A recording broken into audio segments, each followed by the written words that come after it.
Let's try and keep that hollow note down a little. But hello, everybody. Hope you are all well. And I hope you're all prepared for another little shock as we feel that more things have changed last stream.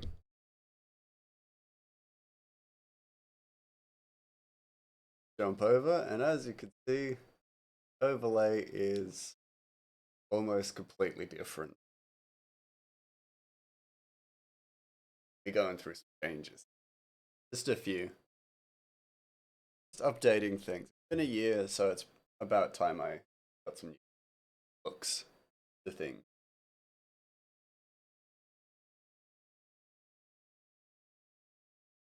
I really like this new screen. It's a little bit different. Changes things up.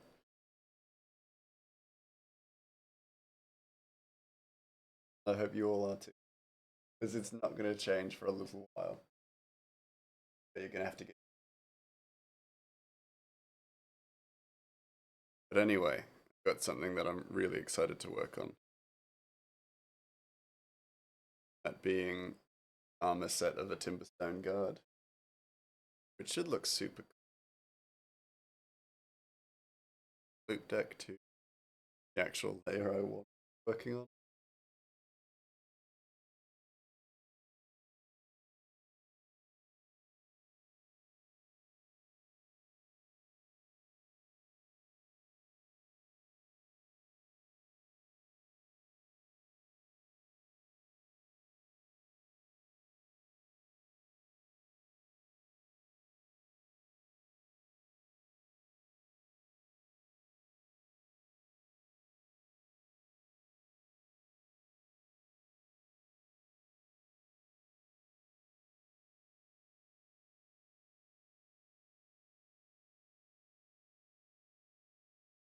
How to get nice and close subject.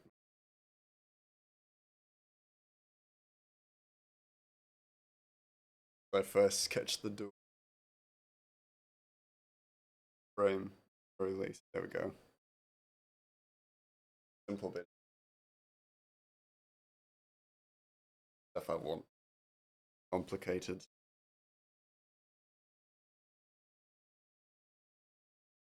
Kind of.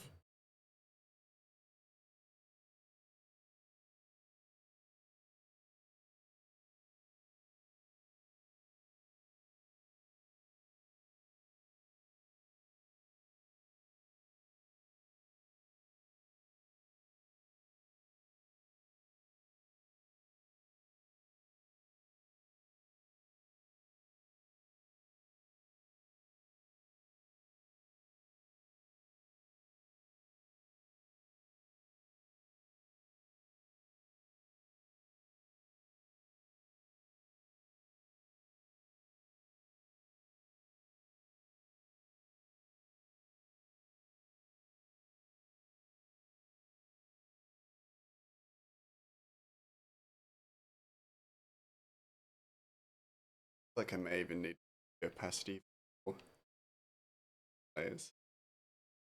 There is just a lot of detail going on. I'm gonna drop down overlay or the a little bit more.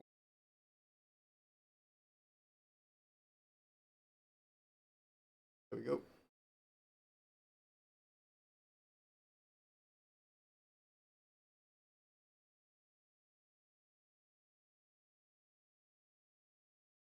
Or as if the smoke, not smoke, but breath isn't even there. That'll be like transparent. We need a background layer first.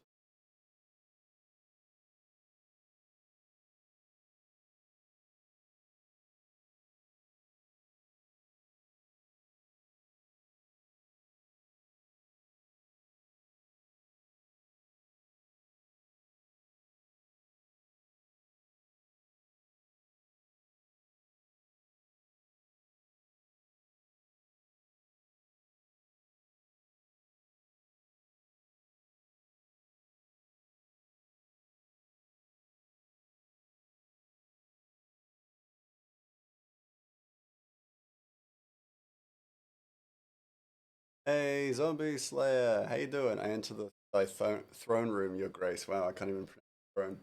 How you doing? Welcome to the new overlay. What do you think?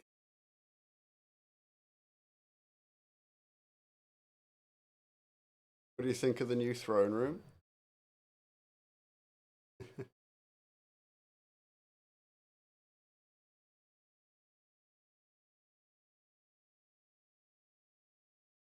Hold on, I'll be right back. I'm just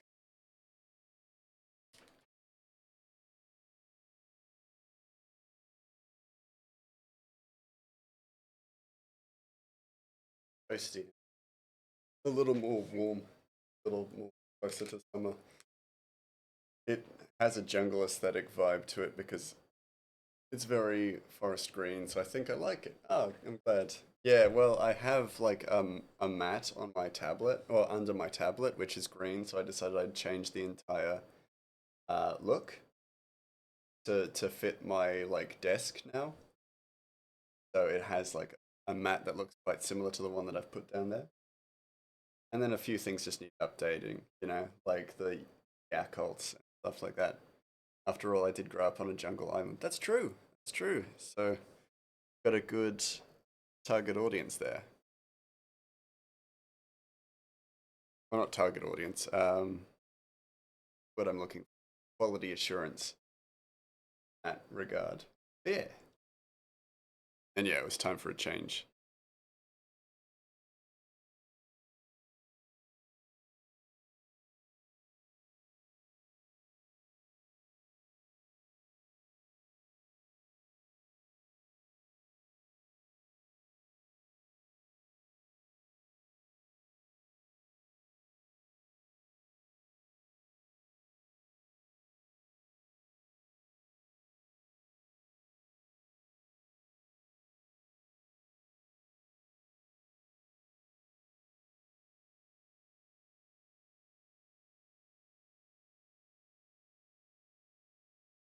Those eyes a little off.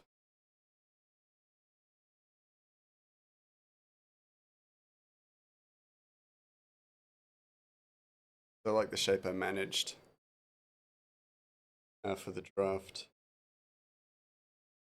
Mouse, I know you're probably not the person for this, but how is it that New Vegas crashes so often whereas Fallout 3 doesn't crash as much? And that 3 is older than New Vegas? It's because New Vegas was built in a shorter time period, and so bug testing and things like that weren't done, essentially, or weren't as thorough as it was with 3. I think it took almost 5 years to make Fallout 3, and then it took 9 months to make. Yeah, 18 months. 18 months. Yeah, exactly. So it took 18 months to make New Vegas. So corners were going to be cut. The fact that it happened to be, uh, in bug testing and stuff like that is like unfortunate, but not surprising. Yeah, it does make sense. Yeah, in that regard, it would make sense, but yeah, that's all I know. Oh, that's just my assumption as well. So don't take it as gospel.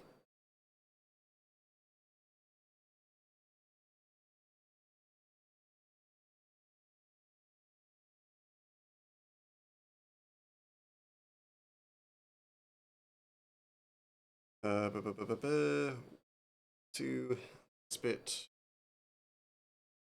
full throat piece, throat guard.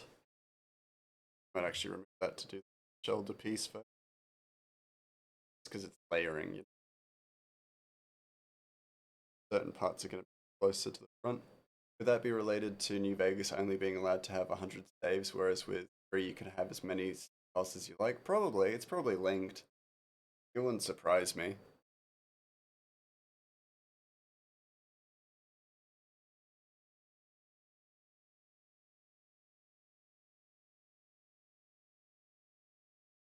I mean, I'm almost certain it's all connected at the very least.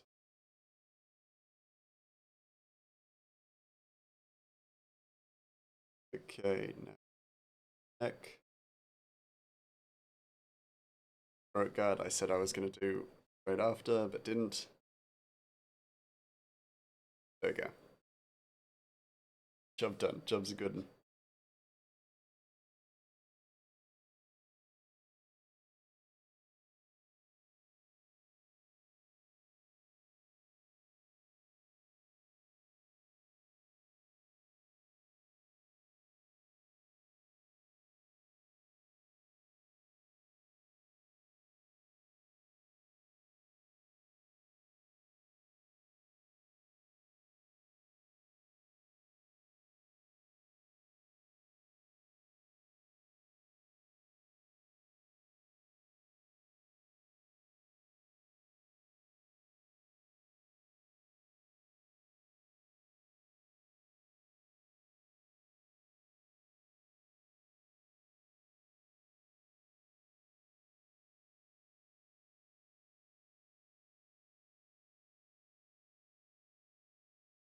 Be specific, it took like 6 years to make three and 7 years to make four, which is why New Vegas is your favorite of the Fallout games because it's less than two.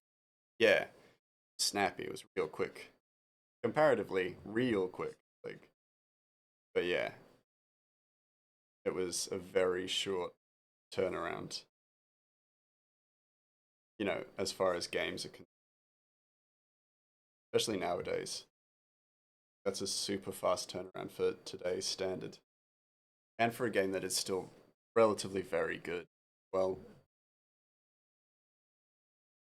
whereas some of the stuff that we've had come out recently has taken years to make and has not been even close to as polished as New Vegas was. So it is fascinating to see kind of that dichotomy as well.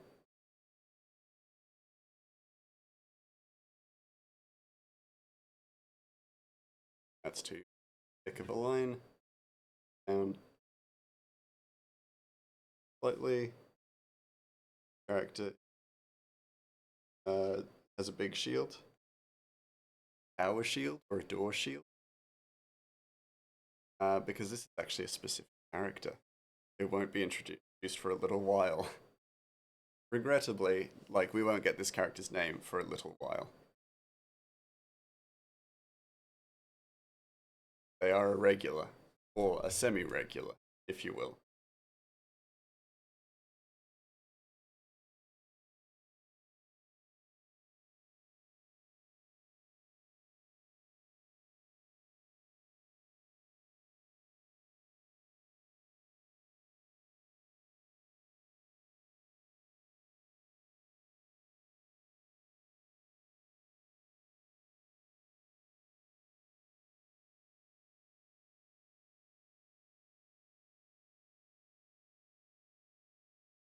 To be honest, I'm not even mad. Games take longer, but I don't it but don't make the false promises 16 times the detail as what was said with 76. Yeah. Yeah. Yeah, if they didn't make those promises quite so bad, I don't think audiences mind waiting, but I think they hate being lied to, and that's super fair. Um, yeah, I needed might add a few like little touches and details as we go, but otherwise, that's much the line work.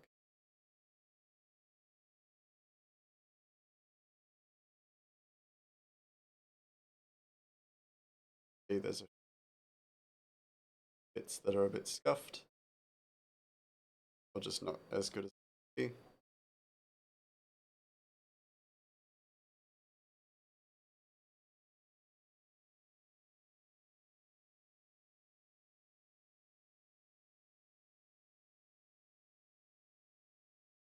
Scuffed again,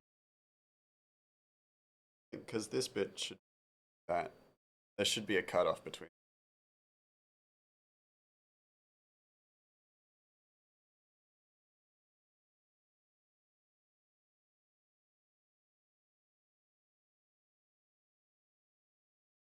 and there is of course the classic Greymouse has forgotten a little piece of armor fence.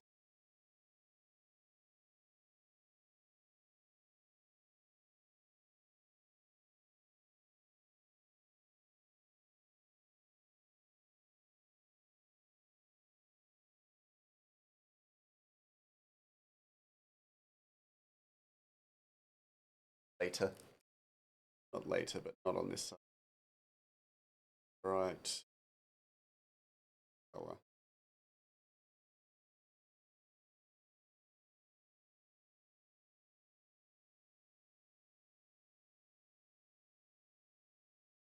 But, oh wait, no.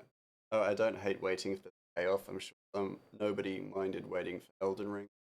One would say, I wish we got it earlier, even if there were bugs. But I hate waiting. Hype builds up, and as with Payday 3, even though it's a play game, or at least partially, you need internet to play it at all times. Yeah, that does feel kind of like like being cheated by the games developers and stuff, which it's a shitty feeling to shouldn't reflect on, you know, as much as it does, but it does. All gonna be mostly the same color, is it? Wait, hold on. Some of it is. Some of it won't. I probably should variation. Either way, just for shits and gigs.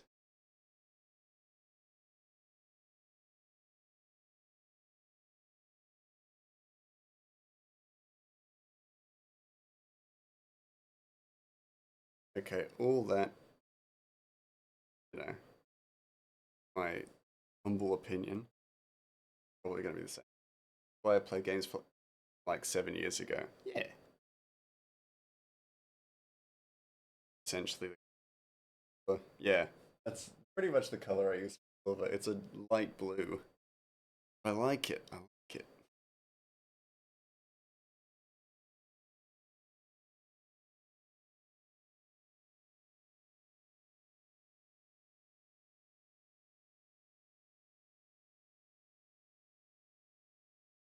Characters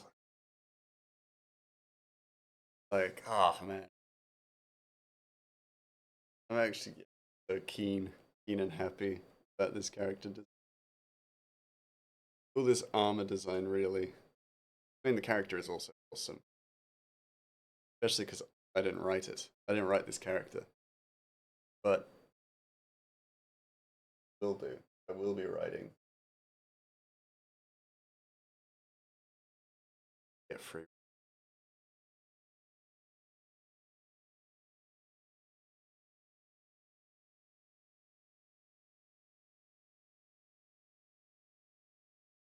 Colors of Timberstone. I almost feel like the colors of Timber quite passive is not the right word, but peaceful or gentle. Gentle. So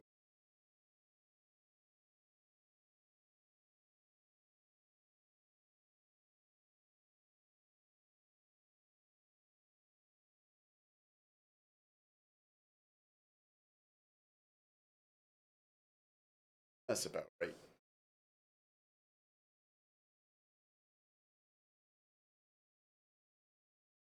Yeah. So the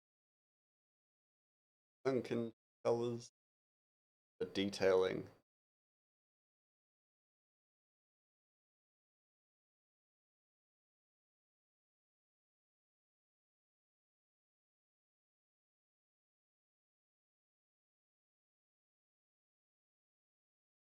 and matched with still just meshes.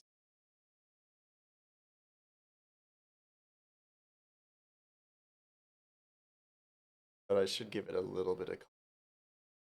I almost went, where's the color wheel? I have a color wheel right here. And silver and gold, not keen on that.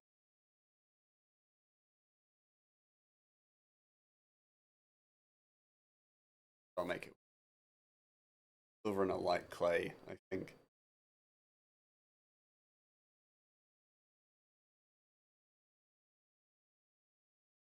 So cool. And there's games like Callisto Protocol, which deserved its hype, but it's uh, type, but it's some gameplay that you can't rearrange your inventory and have very little inventory and no storage. Yeah, minute flaws that which can kind of almost ruin a game. Don't like the brown for. I just go gold. Yeah, I don't like the gold for it either. Honestly, that could be. Maybe there's just like a little bit of leather, the detail, brown bits, mostly everything. Wide, minimalist. I do like it. Just think.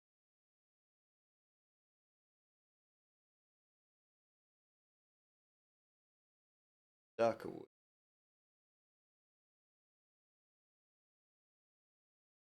Gorgeous.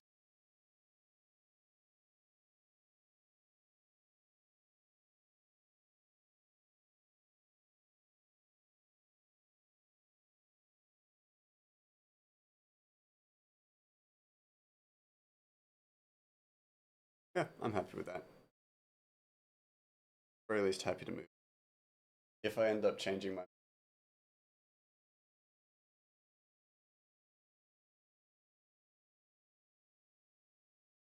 I go, oh yeah, no, actually, I'd rather it look like this, or I realized a good color to go with it.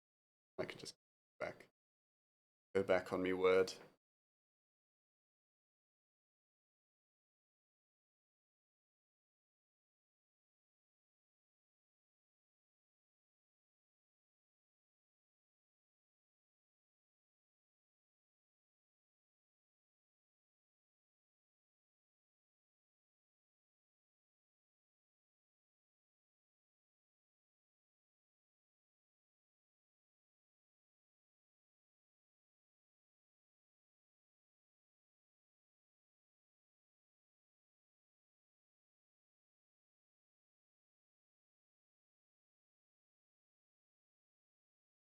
Just follow the guiding line. A draft.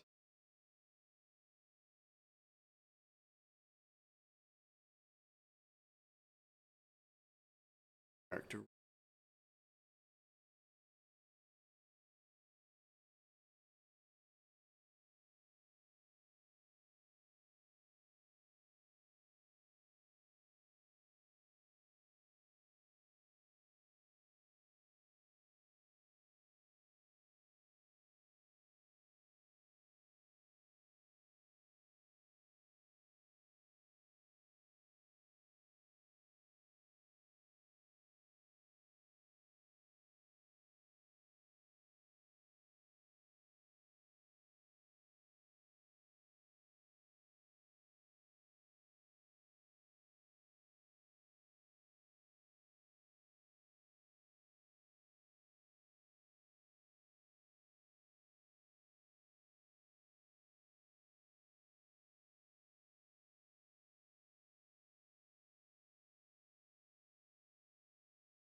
Night. I like.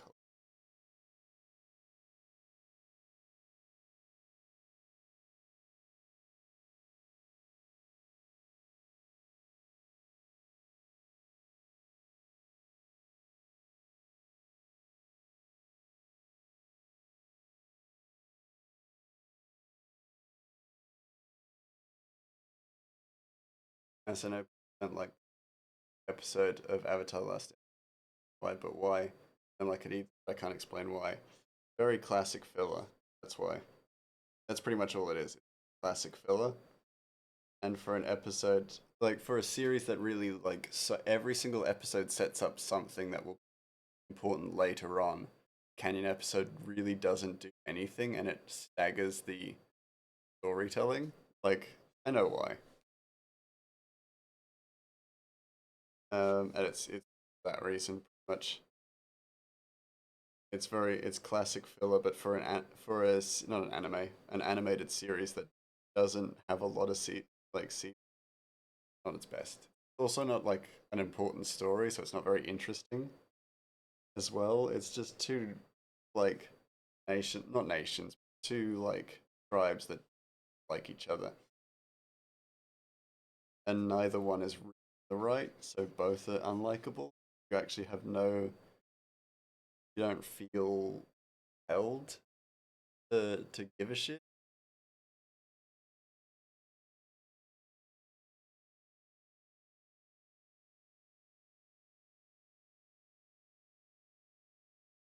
Like you've got no reason to care about any of them, and the show really doesn't give you reason to care about any of them either.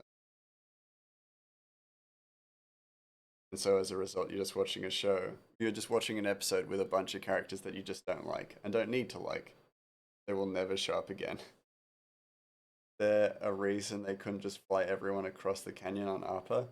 It would have taken multiple trips, but it would have been a lot safer and quicker. I can't remember. I think they do address it in the show, but I don't remember.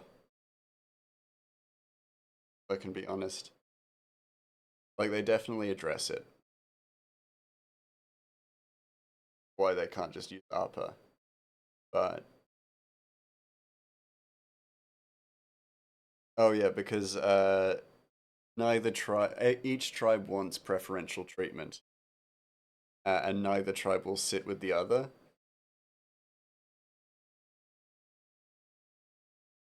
Like neither tribe will share, and it's one of those things where they just have been fighting for so long. Like Romeo and Juliet family, yeah, it's a divide that's been built up from many generations. So it wasn't going to change without a little bit of, uh, intervention.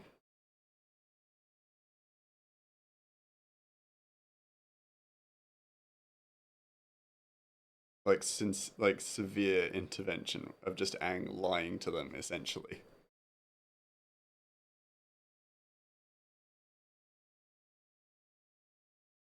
I mean, not essentially. He did. He just straight up lied to them. That solved the problem. Also a really bad moral. That's right. They sick and old on Appa, but have him fly back and forth a bunch. We're good, and we're good. Yeah, but they wouldn't like.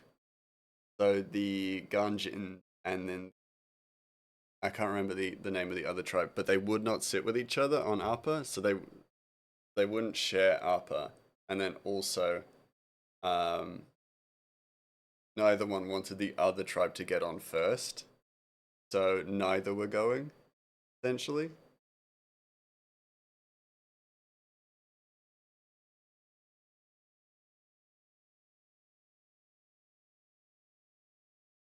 It's like I think it's the fox, the rabbit, and the oh no, the fox, the sheep, oh the wolf, the sheep, and the um, lettuce like problem. Except there were only two passengers, and there is no correct answer.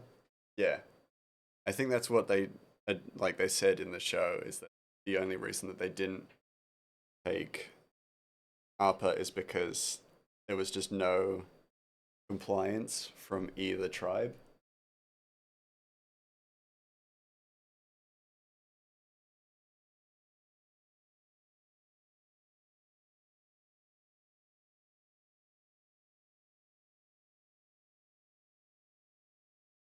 Yeah, look how fucking cool this guy is.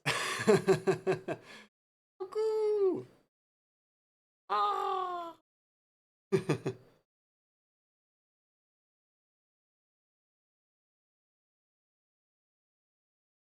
It seems so contrived. Yeah, it was pointless. It was such a pointless story line, like bit. But they also recognized it and they addressed it in a very in very good faith. You know, nowadays they showrunners are really sensitive about that sort of thing, and if people respond negatively to a show or to an episode, then like I've seen a lot of showrunners get quite pissy about it.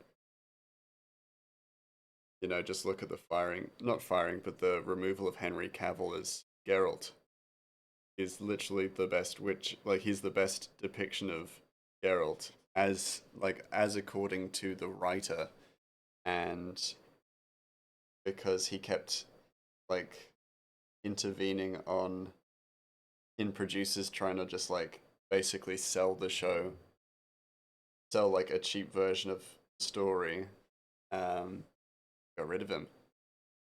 And when people responded badly, responded critically, they were just like, our community are a bunch of toxic virgins. No, completely unfair assumption. Or actually, I know Ruby, like the producers and writers on Ruby reacted really like toxically to any kind of like constructive criticism. Well, I don't like Ang Lang. He stopped a generational war. Yeah, exactly. He had reason to as well because they weren't willing to listen to reason. Because essentially, it was pointless for them to fight. They just continued to fight. So it's just like, well, just solve this problem. Just solve this problem. Get it over and done with. So I'm gonna just lie.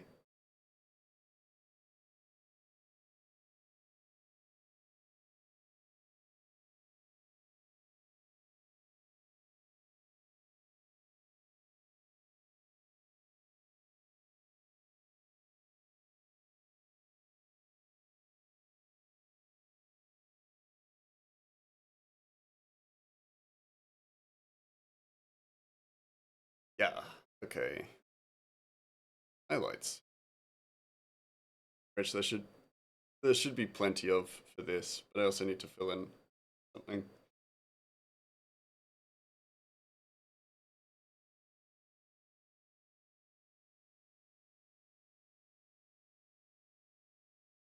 Might even add a few like dents and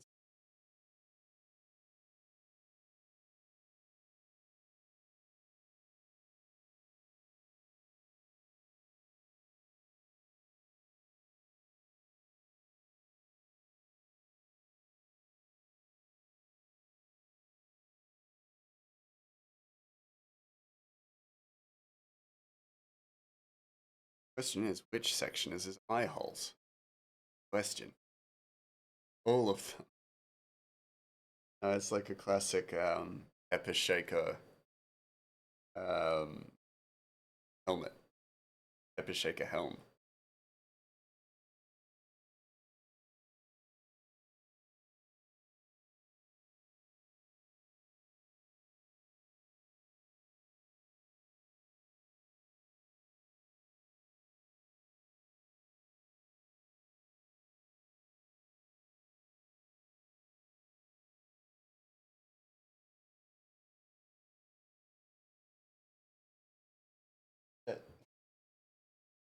It's my reminder that I'm streaming.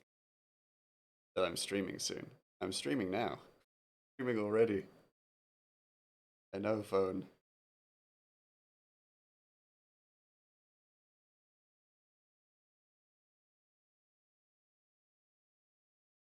I'm okay with it. I can live with it. highlight.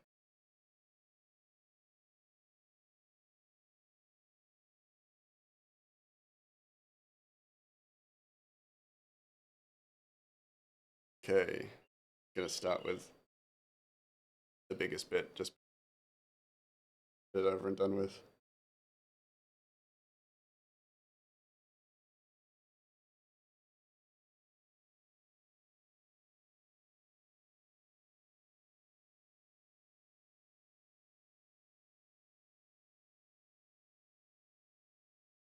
Probably the best filler episode I've ever seen.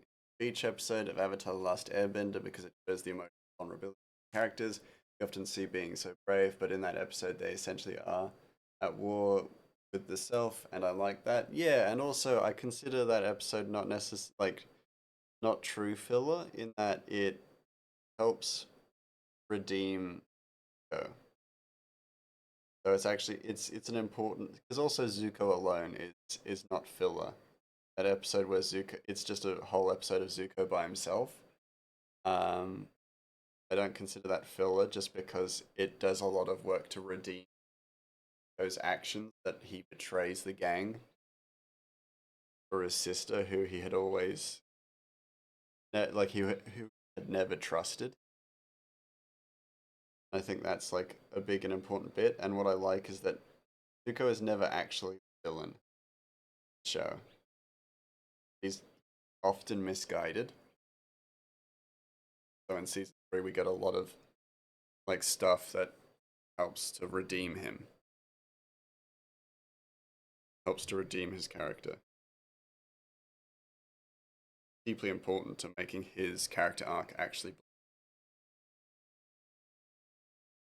The most interesting to me was Azula not being able to be a regular teen because she wasn't raised as a regular teen. Yeah, and like some of it's used as like humor and stuff like that, but then there's a softer vulnerability to it all that is revealed with the campfire and things like that. Yeah, I do agree. Big bit, the big and deep art. And I think that's what differentiates like filler from good, like bad filler from that it can still contribute to the show. Zuko alone is genuinely good. It's sort of him apologizing to the hurt, as he helps people never met and are part of the Earth Kingdom. Yeah, and like I don't know if it redeems him to us because I feel like we have given him at that point, but like it is a good opportunity for him to redeem himself to the audience if they're still unconvinced, which I think is good because we're given multiple opportunities to forgive him, and then we're given a few more just to be safe. So that is a great thing about it. And yeah, like I was saying, Zuko is never the villain story. He does heroic and noble things throughout the series, even in season 1. So we are endeared to him, but confused about it. And then when he, changes side, the change to trusting him is just that bit easier.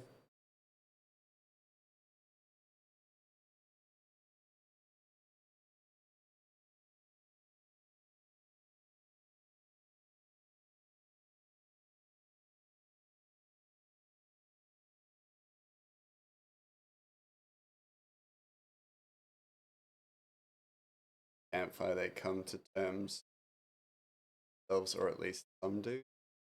Words of I'm mad at myself as like psychotic teenager, and so yeah,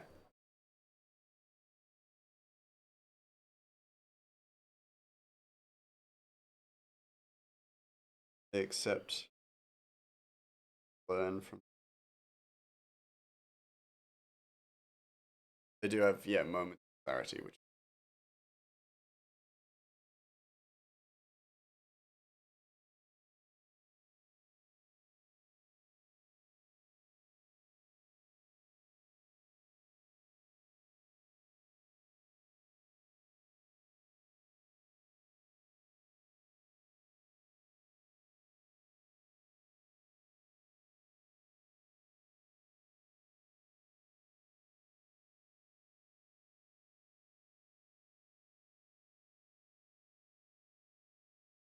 some of these.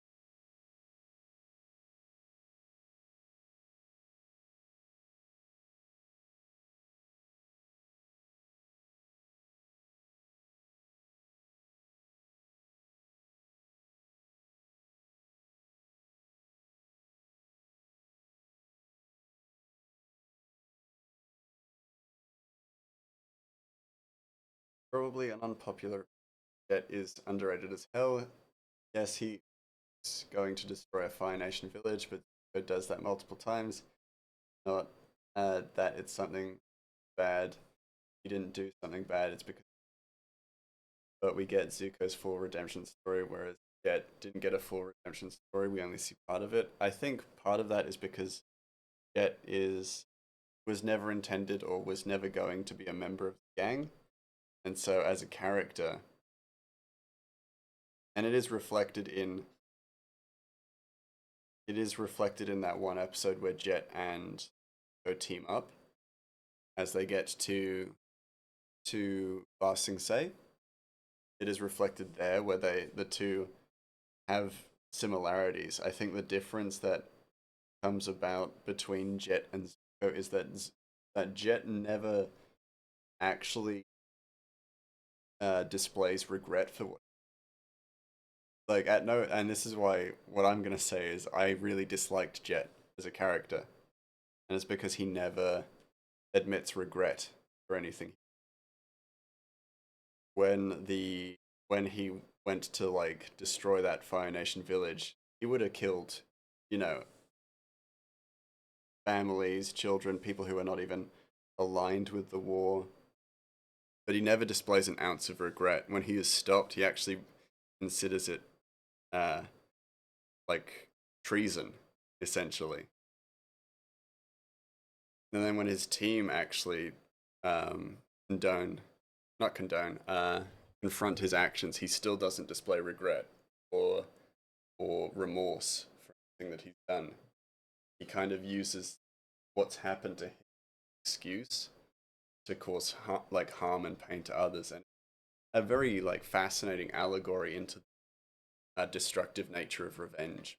See that displayed in Katara a lot, and hers is a more positive thing, though she is almost resistant to actually giving on revenge.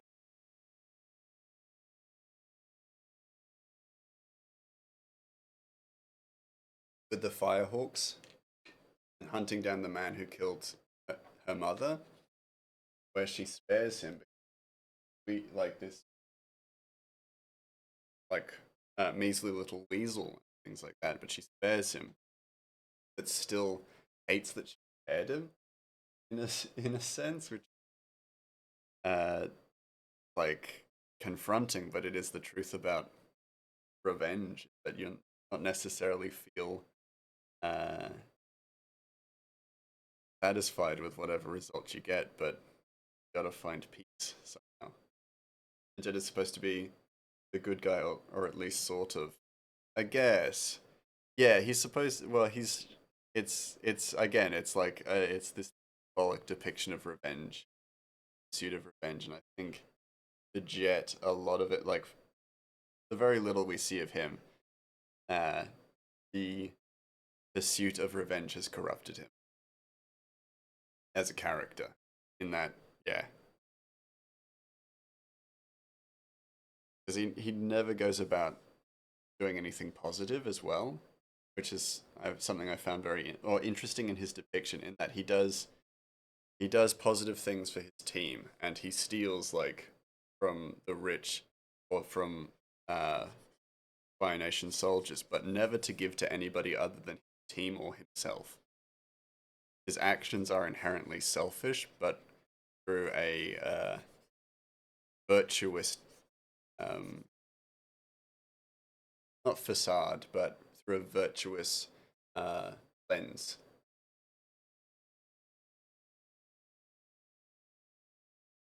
This being said, Jed is not the bad guy, or Jed is not a bad guy.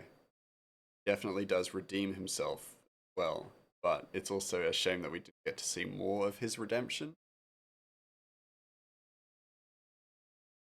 and that can be, and that's also like part of why it's so crushing because we actually don't get to see him grow.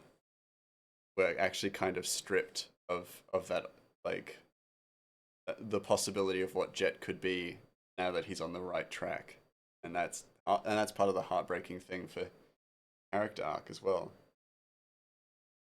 that we get to see a really good side of him, and then he's killed, murdered. Side note: I like the fact that when Kara faces Kaya's killer, he barely puts up a fight. I don't know any other villain who barely uh, put up a fight. But we also genuinely hate. Yeah, he's that like pathetic, measly kind of character, which we don't pity. We actually detest because pitiable because we know what he's done as well. So it's almost worse. Oh yeah, I was gonna overlayer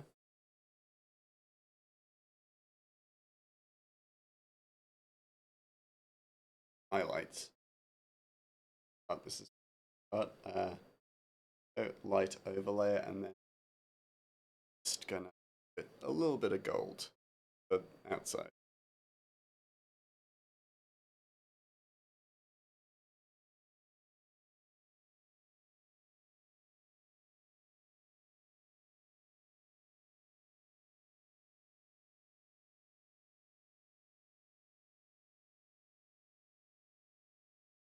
Almost the exact opposite of Violet Osai because he sort of just gives up. Yeah,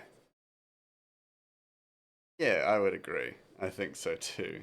It's such a yeah fascinating depiction of villain, isn't it? Because it's like almost disgustingly pathetic. The fact that he's like bargaining for his life and stuff like that, and it's so ugh, yeah, it's so detestable.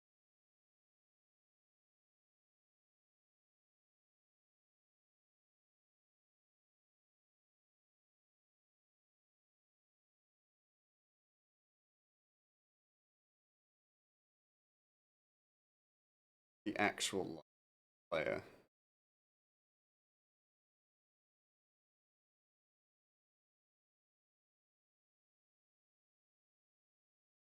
fog, not fog, but breath. Can't see his the character's eyes. Can see.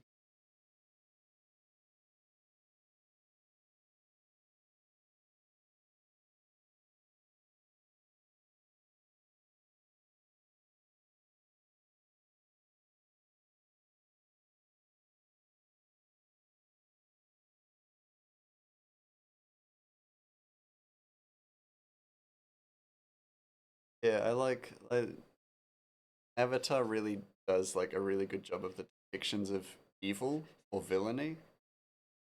Yeah, a character like that who just we hate, just hate with a passion, and he's just a like pathetic human, pathetic waste of life essentially.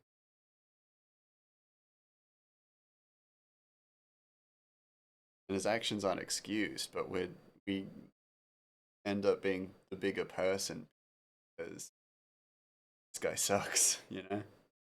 And then there's villains like the giant owl spirit in the sand library. I forgot his name. I can't remember it either. Who he isn't necessarily a villain or so against our characters and has his own motive. Of course, that being he won't let us be used for warfare and killing, and I love that. Yeah, so he's like a not lawful evil, but he's a lawful antagonist to gang, essentially.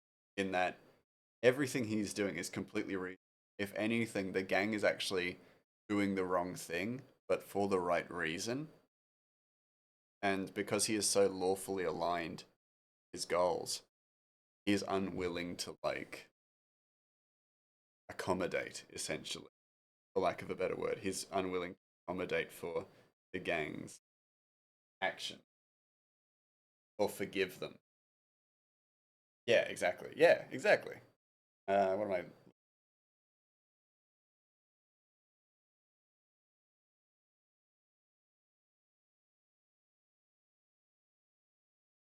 Just breath shadow.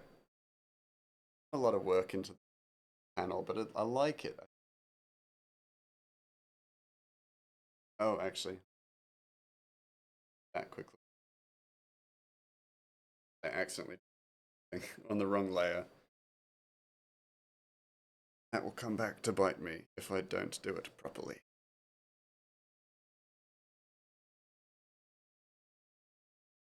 Oh, I'm still on light.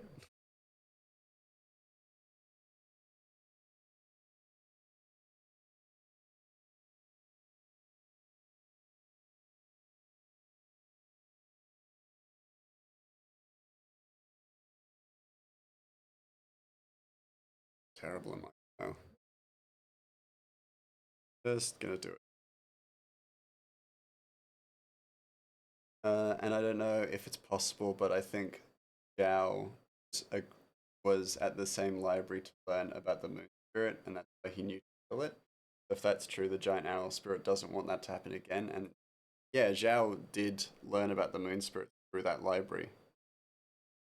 I remember that because, like, let's be honest, Zhao was like working so bloody hard.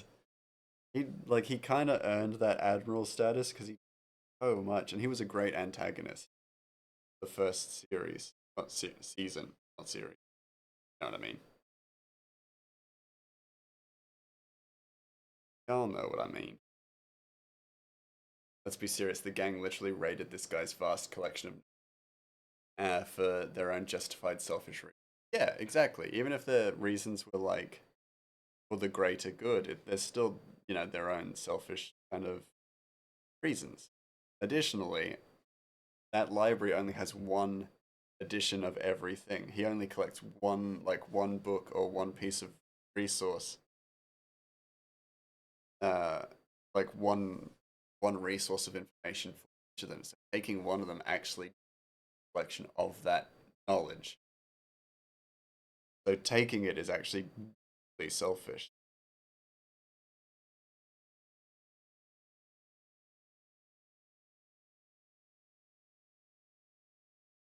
Well, not selfish, but well, kind of selfish. Like deeply um, deprives the world of knowledge.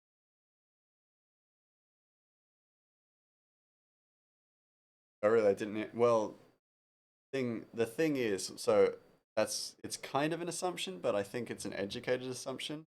Is that because to enter the library you have to provide a piece of knowledge, but it has to be a piece of knowledge that hasn't been like taken before, which leads me to believe that the information and stuff and knowledge recorded in the library is stuff that has been given, which means that also given and not repeated, which leads me to believe that. But again, more than happy to be wrong about that too. But that's what I firmly believe. Yeah, he can't have another copy of what you gave him. Yeah, exactly.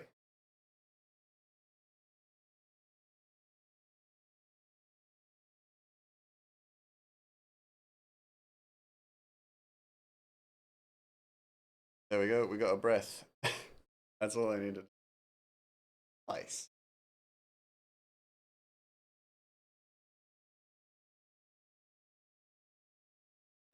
Cool. Yeah, that's that done. He has a speech bubble, but I'll add those all in um later when I've actually finished.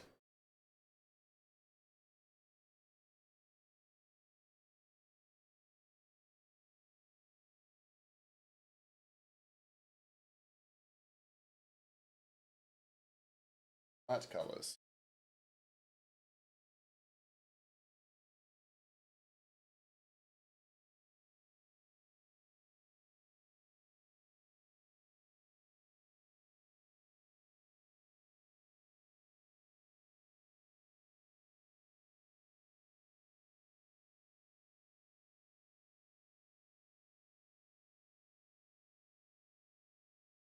I prefer if it is that because while the gang does need they're the Black Sun information scroll thing, the worse the world loses it for the rest of time. Copy of some. Yeah, yeah. It adds a bit of stakes to that situation. And not that it was ever unreasonable for the owl to react like that, but it gives the owl more reason to react like that too.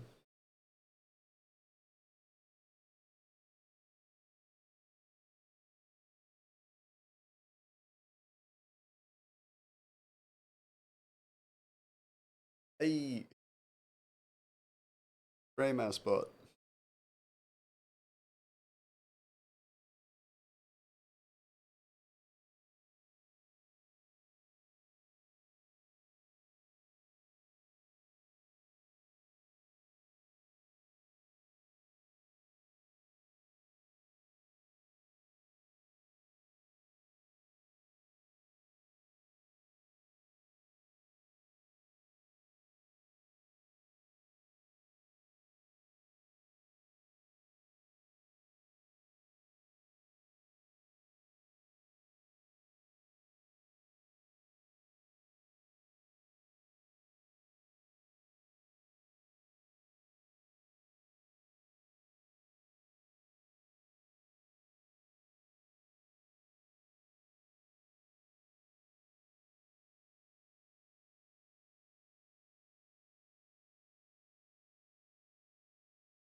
Save, save.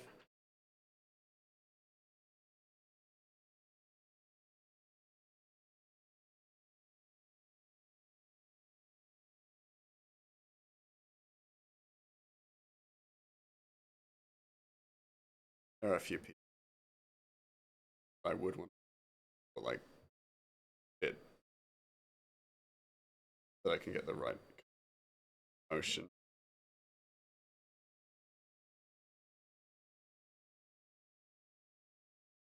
Shout out to the professor for simply wanting to know more knowledge, but in the process, he basically kills himself. That's right, I die as fuck, and I respect the shit out of that. Yeah, I agree. Hey, Sonny. Yeah, I did. I'm different. I have changed. I've gone through a couple of changes. My overlay is different. I've made a few alterations, but it's all for the greater good. I've had that previous stuff for about a year, so I thought it was about time for change. How are you? How you been? How has your day been? Also, fun fact about the professor, he's mentioned while Gang is in Basing Say. Yeah, well, he's also in Legend of Korra. Be me not changing anything. That's also fair. Good, good, just chipping away at assess. Yeah, nice. Fair enough, just keeping busy. Like that.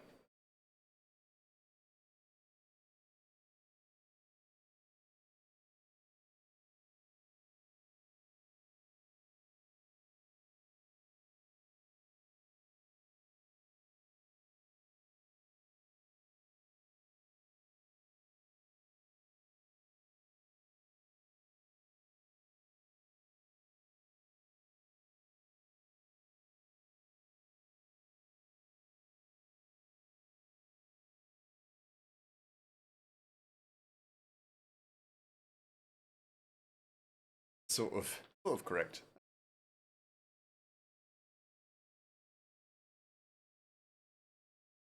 Close enough to be happy with.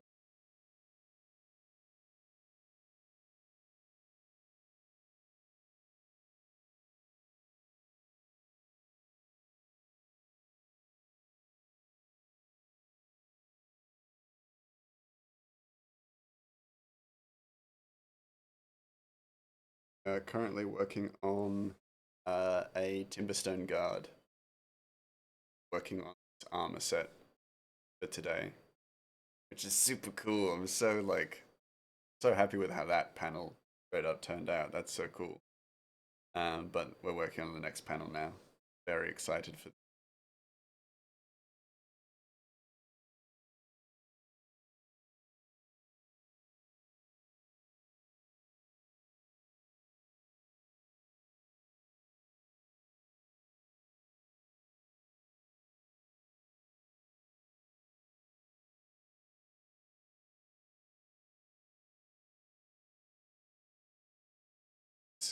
gas mask armor lit. Yeah, I kind of so if you've played Disco Elysium, they have like gas mask armor, which looks so fucking cool. So I was kind of inspired by that. Also partially inspired by Arcane, of course, because how could I not be?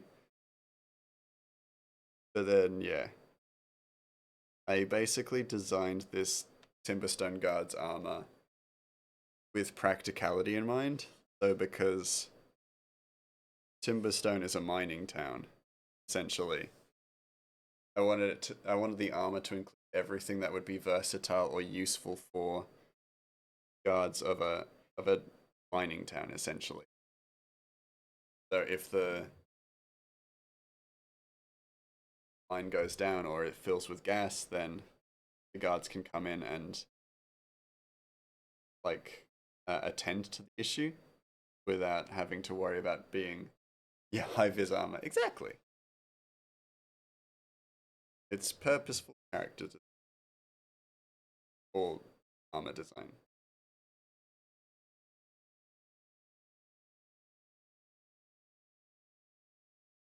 I did archers, not archers, but bridges. Guys, horn. The horns are not a part of the armor; they're a part of the person. Actually, good forms of media, unlike others, have made me be made. Yeah, so I built it for so the armor has holes in it for the horns, but the horns are not part of the armor, part of the person underneath the armor. Because this game, not this game, this comic is based on a D&D campaign, never finished. So there are going to be D&D based kind of races.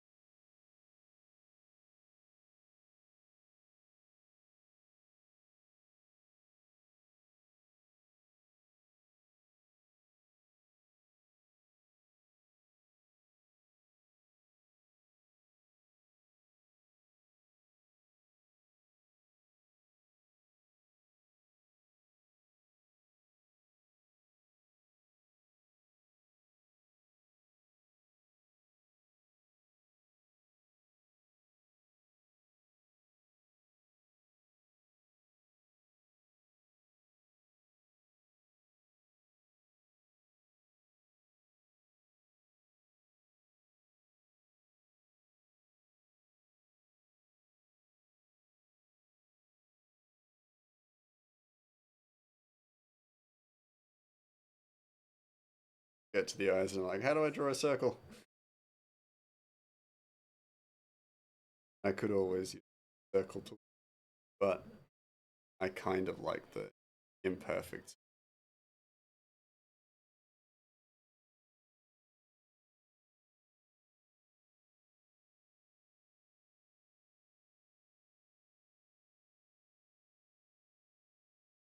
I just like to pick on mouse. Ah, rude, but fair. And unsurprising.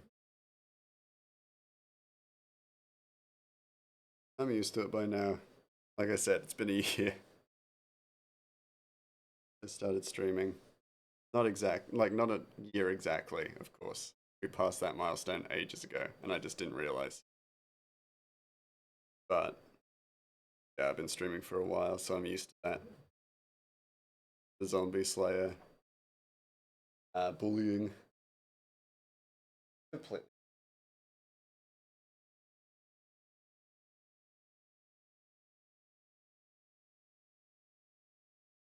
And expected for a stream. You're not getting picked on by your chat. What are you doing?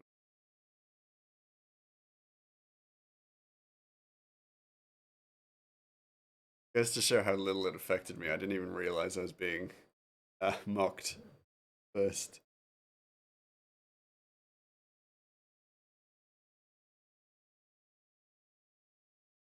A little bit. Heck.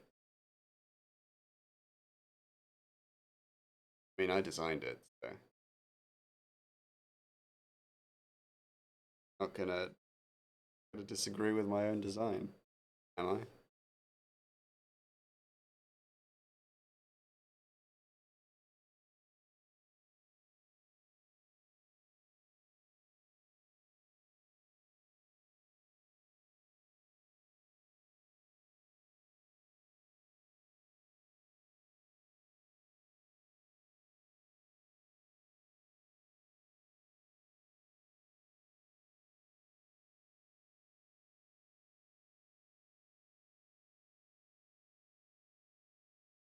Hammer. It's also cool.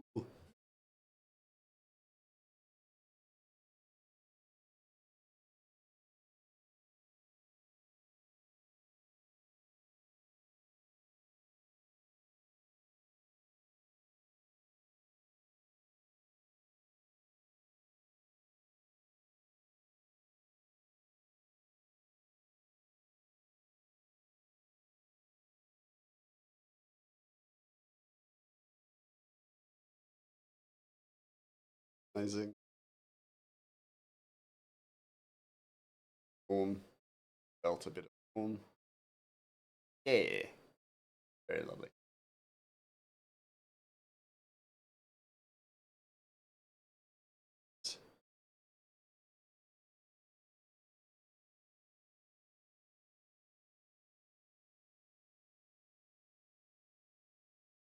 There is a certain point in this like design where kind of like a lot of the form gets lost to like scribbling. Like I lose a bit of whatever the hell I was drawing in the incoherent like scribbles of the shading. That I do find funny. Like it's like trying to read your own handwriting after you finish writing. Weirdly difficult. So I, how the fuck do people understand me? I'm like that with my sketches and craft work.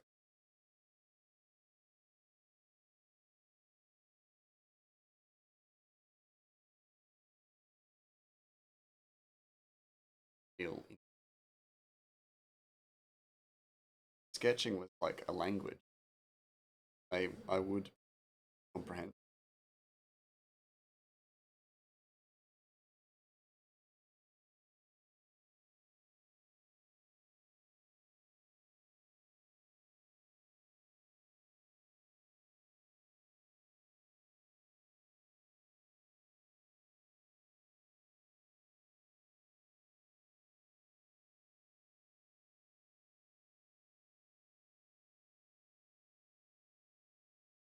Already shown.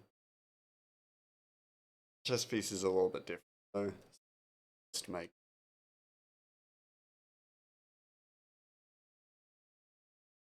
aligning with C.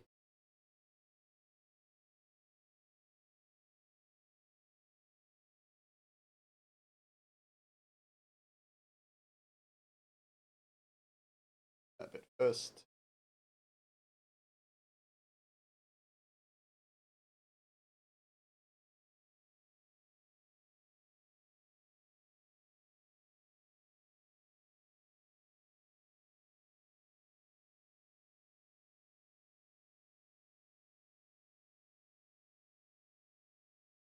Incoherent chattering. Yeah, block as well. The neck block. No, block.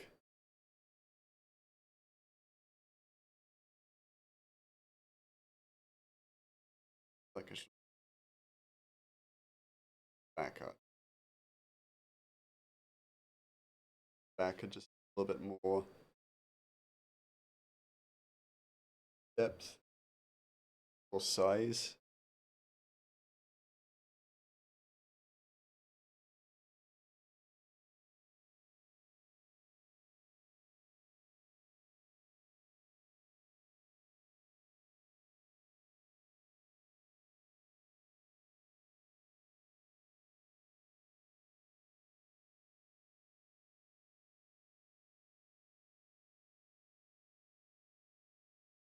Yeah, there we go. There we go.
variety by the weaving the hand.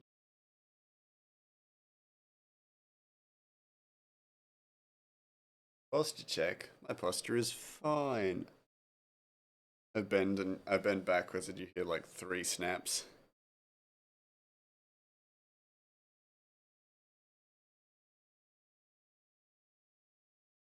Though. Not because you told me to.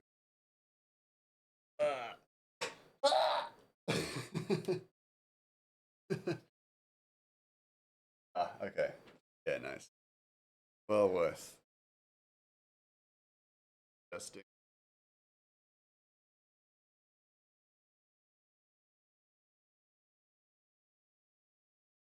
Make those not because I'm in pain. I physically am suffering.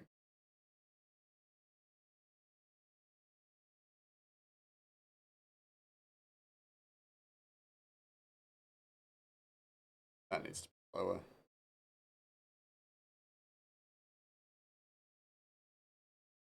Nathan. Oh, there's a lower, like, completely missed. That. Not much, but keep it there. Here crunching. I'm like, wait, did Mass just eat? Yeah, it's like, do like, oh, Jesus.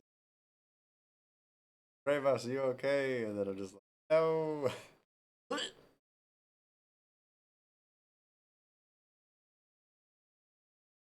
Add a bit more size to him. A little bit.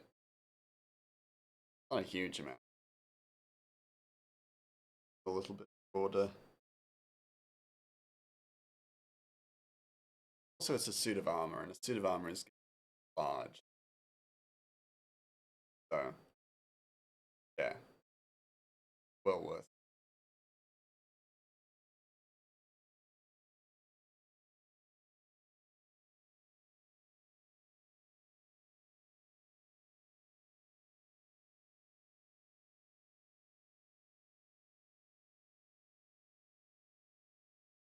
So, based on a ram's horn.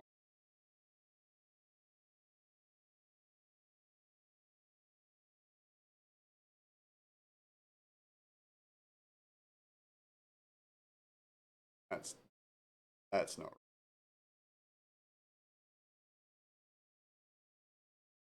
It does.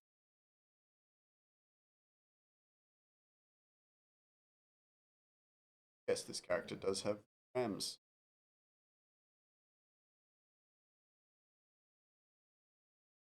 Fine.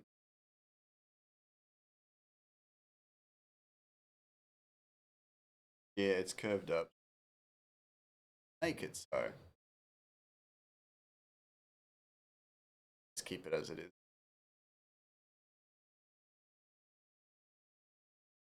I'm missing anything. Let me look at both images. Pretty good. Yeah.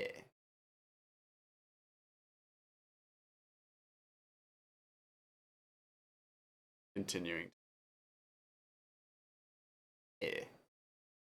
It's good.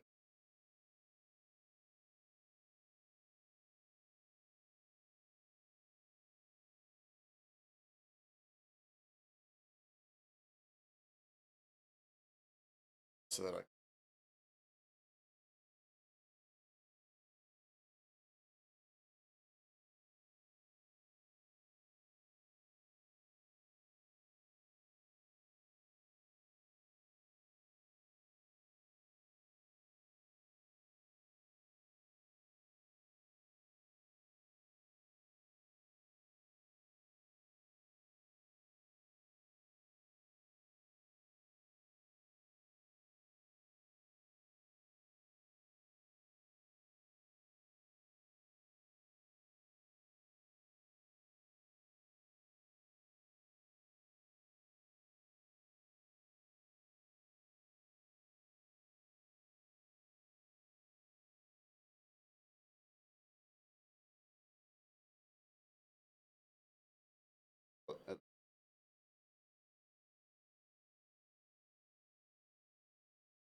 Oh, and this.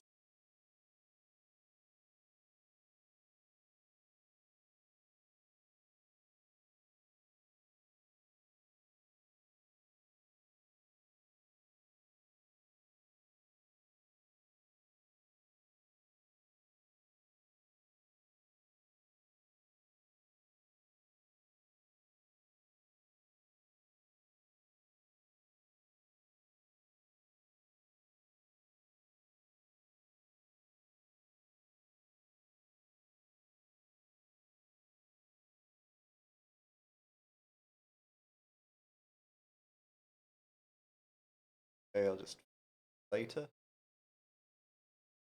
Matters. That's what's the song name? Path from Hollow Knight. I don't even need to look at it.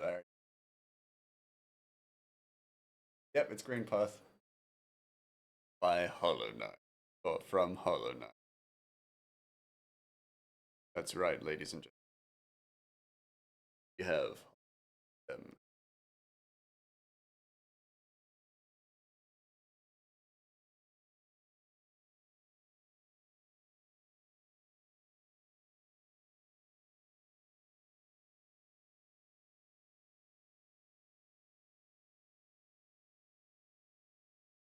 Brown.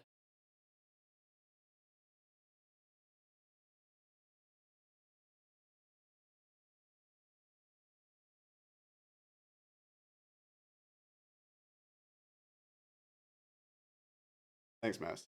No problem. My pleasure.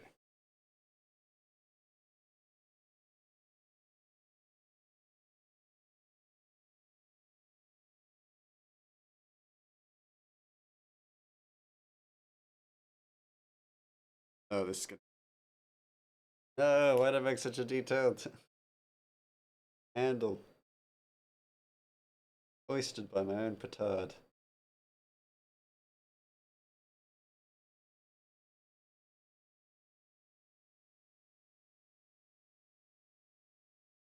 I'll need to go back through, clean it up, but otherwise.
Now that I'm here.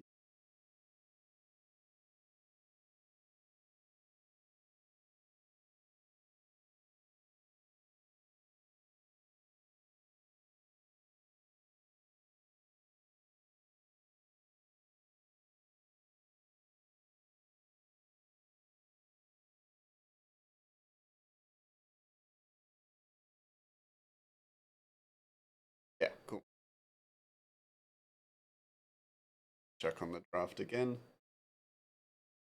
Check, because I've drafted shadows.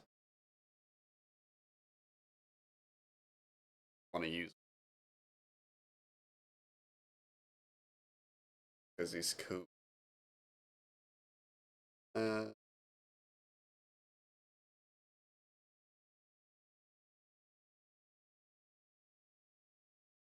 Light blue shadow is very beautiful.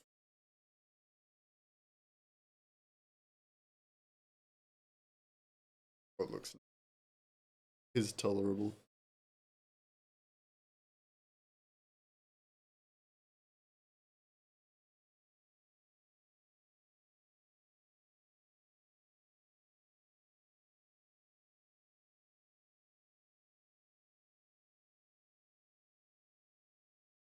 dirt mouth, the hollow.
Curve in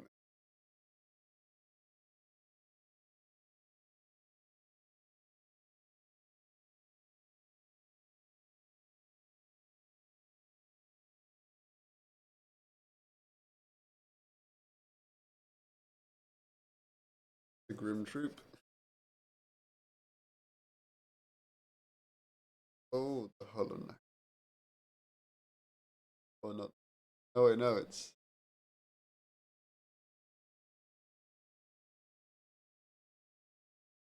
not the Grim. Uh, one of the observatory.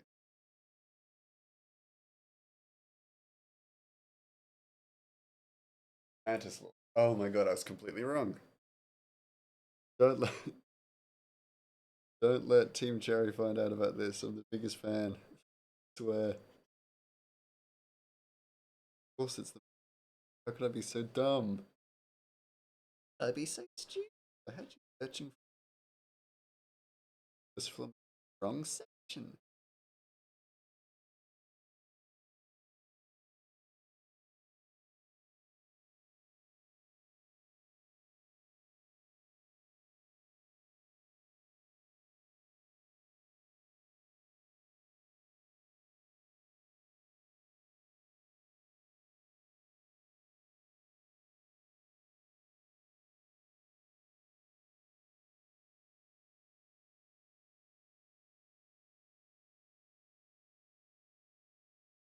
Comprehensive diagram on this character's face that shading markers.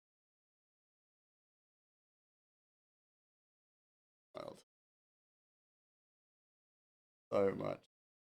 So much to like look at.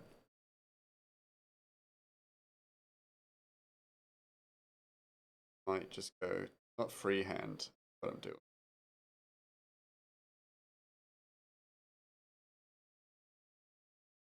Like a little bit.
feel like it requires it.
Hydrate.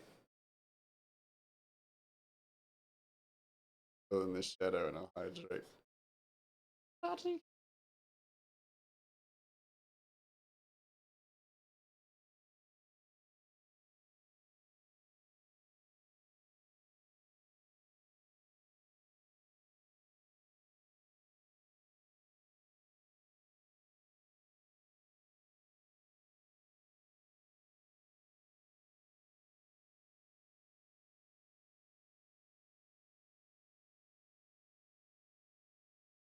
I got a new water bottle recently. There's a lot more water than my last one. And it doesn't have like the bite down to drink water like thing that I had on my previous one. So now I'm just pouring water into my mouth and I'm just like, oh,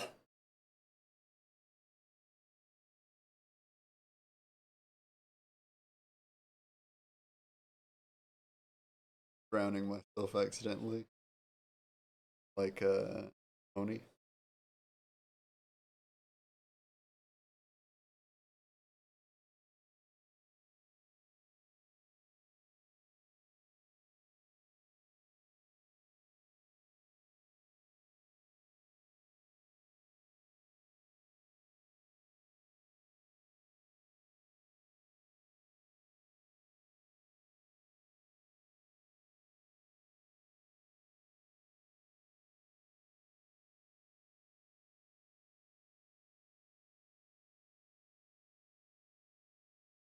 All this series of possible. I believe in myself. Maybe.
done. Ugh. I'm okay. Brain being. Eh. So much more. Fine. Continue on. We fight on. That way.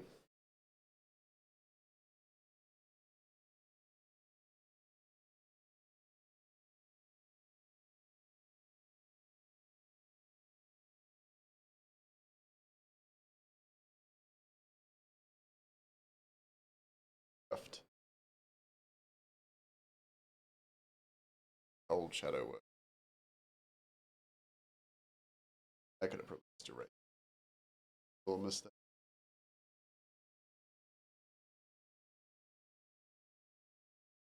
Done.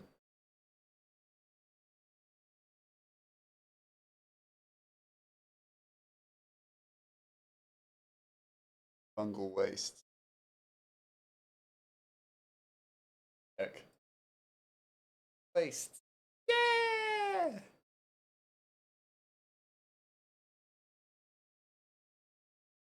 Just testing myself now. All the Hollow Knight songs. Get the Hollow Knight devs in here. Check me out. I also live in Adelaide.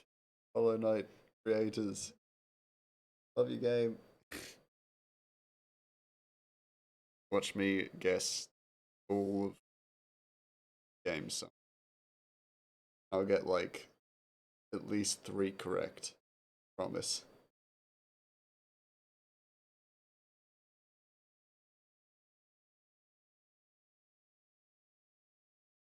If I don't, you can ban me from Hollow Knight. That's how confident.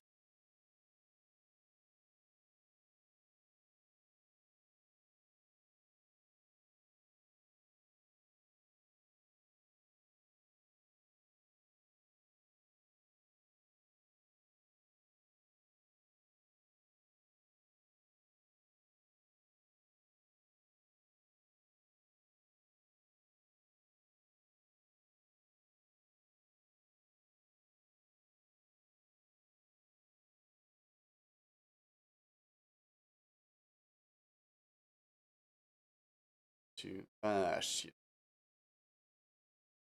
Realized all piece thing. Bullshit. Oh well. That.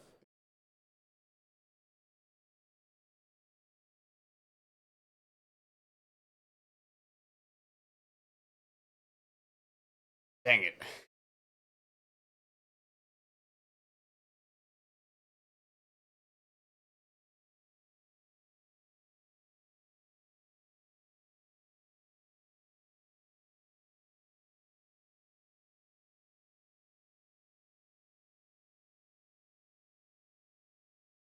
That. Done. Next bit. Playing the background with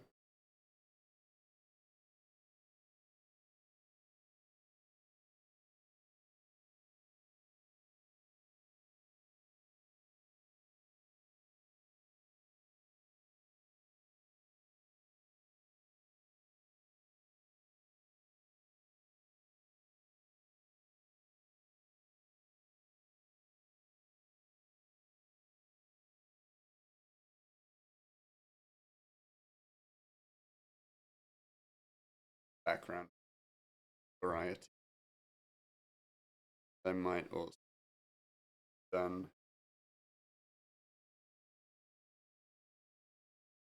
add just a bit more shadow down. But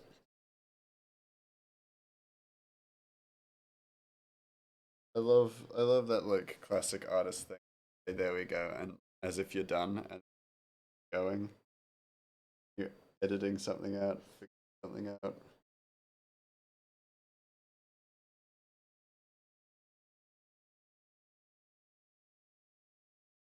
Go and done, and then keep going, as if you clearly didn't finish. But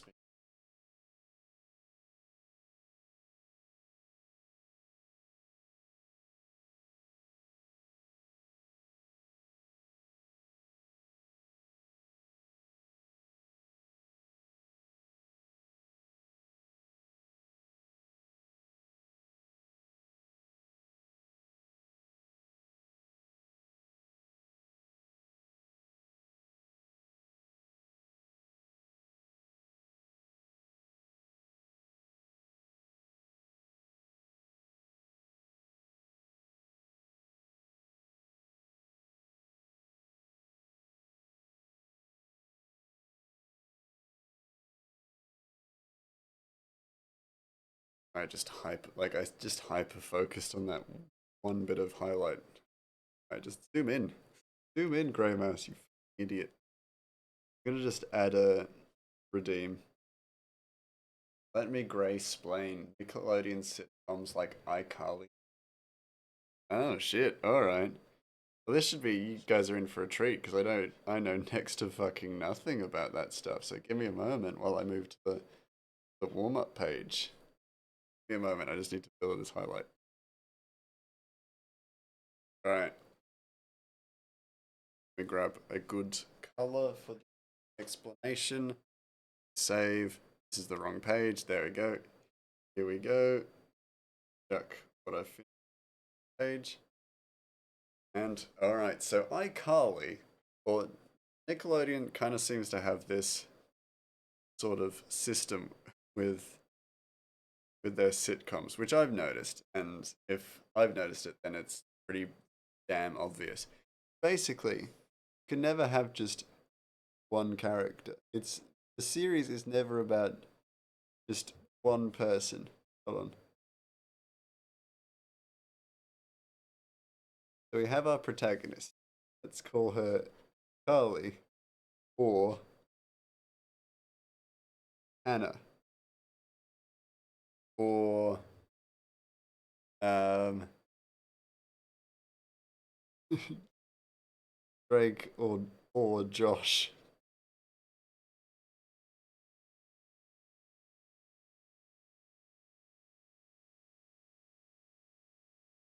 That's and they have really long arms. No,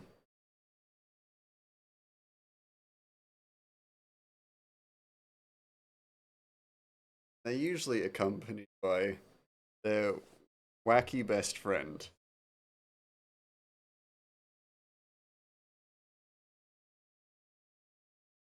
I can't remember their wacky best friends' names, but usually how Nickelodeon likes to uh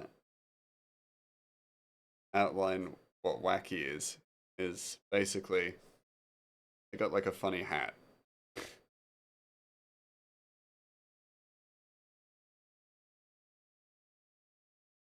That's a hot dog hat. I think they did that with Wizards of Waverly Place, essentially. The friend that the main character had was just a friend who wore weird shit all the time. But it's a classic and consistent thing always happening. Uh, this is a this is a gender neutral position, of course. It can be a dude or a girl, doesn't matter. However, if it is a dude, usually they are either in love with the main character, um, Harper, yeah, Harper, or you know, any any collection, take your pick. Uh, yeah, she pretty much did exactly that and only that. That was yeah, her wackiness was that she wore a hat, like weird outfits. But yeah, if they're male and the protagonist is female, then the wacky side character or best friend will be in love with them. Classic trope. Then, on next to it, they will always have an older sibling who is usually either one of two tropes. He or she is either serious and successful, or um, funny and a fuck up. So useless. Yeah, she pretty much did exactly that and only that. Yep, I've read that. So yeah, the sibling will either be serious and successful, or funny and a fuck up. What I've noticed, like trend wise, if they're serious but successful, they're usually an older sister. If they're funny and a fuck up, they're usually an older brother. Not that that matters, but that's usually the Disney way. Disney will also always have a dad. Sometimes played by Billy Ray Cyrus.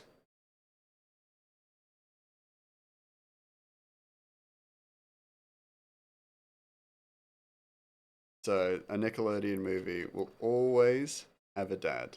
Always have a dad. The mum is optional.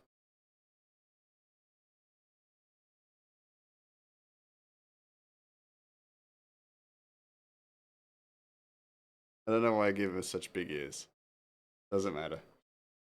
Thought I'd explain through just stick figures today. I didn't want to do something too complicated because let's be honest, gonna gonna be shite.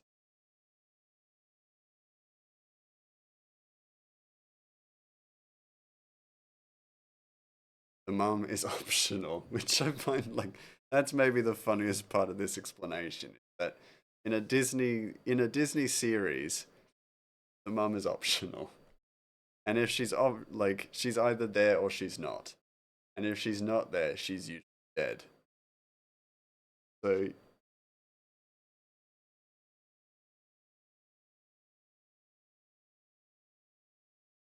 essentially, and I don't know why they do that. That unfathomably confuses me. But so often in like teen coming of age stuff, the mum is just not there. And the dad is like fine. Dad is like okay, essentially. Um, in certain instances, you'll have situations where the main character is two people, so like Drake and Josh or Zach and Cody. However, if they are two people, they'll only be two half people. They won't be their own individual characters. They have to equal to one character. So, uh, so if we go duos, then it has to be the duo plus their twin or their brother or their buddy equals one character. Side note, but the Disney movie tropes is that there are several tables of breakfast, like all types of cereal, bacon, egg sauce, pancakes, waffles, and syrup. Then it hasn't been the same since mum, dad. Okay, just leave me alone. Yeah, exactly. Yeah, I think that's a super American thing for sure. Uh, but yeah, like the whole like just a big packed uh breakfast table, and the kid will take like a slice of toast or something like that, or maybe just orange juice and then go to school. Um,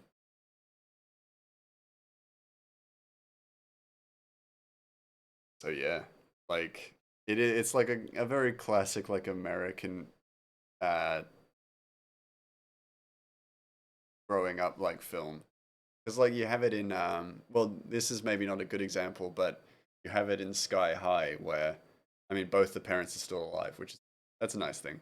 But the table is full and you never see the kids eat anything. They just run to the school bus. And it's such a like it's such a trope. What else? What more is there with it? I guess there's also a weird kid. There's usually a weird kid, and he's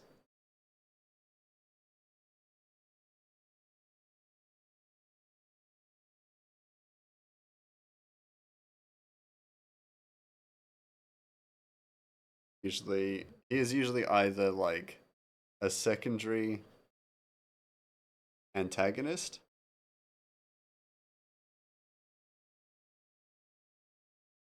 or comedic relief. And it really depends on the stakes of the episode, I think. And they're usually like a nerd archetype of some sort, but then like dialed up to 100.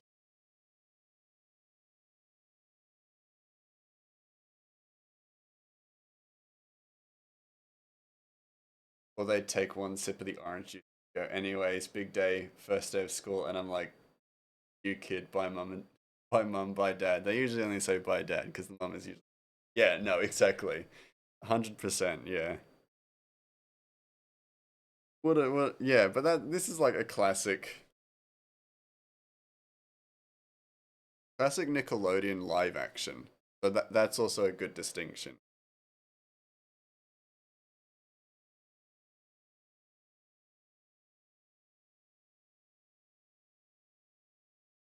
Which, because like some of the animated shows are great, fantastic, but a lot of their live action stuff is just this stuff. I hope that explained things for you. And that was another gray splain. Let me gray splain. Hold on. Get to the top page. Second. There we go. Oh, that's not that. Right. Come on.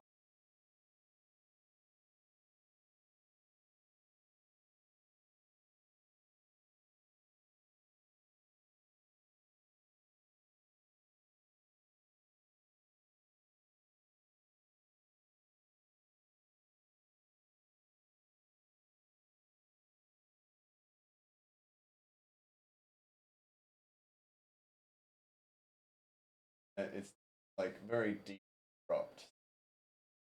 Have to zoom.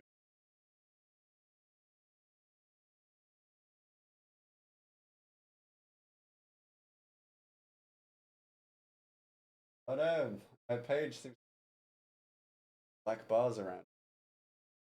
Oh my. I will alter that. That's also that's just a bit. But yeah, I hope I adequately explained.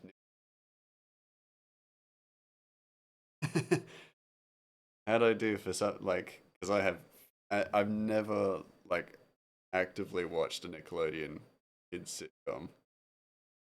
So I have no fucking. I'm Australian as well, so I have no fucking clue about that. If you'd asked me about Round the Twist, I would have took your ear off. My friends just visited that lighthouse, so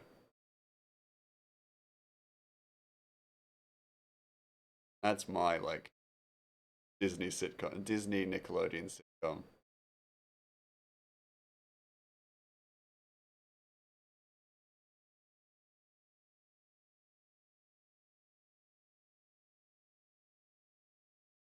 But better because it's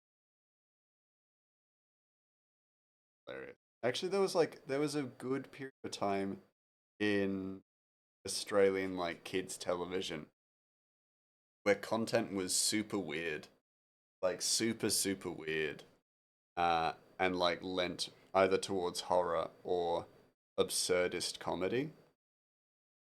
So we had shows like I mean, Round the Twist first of all, but then we also had shows like Jeopardy, which was not like the Jeopardy you guys know.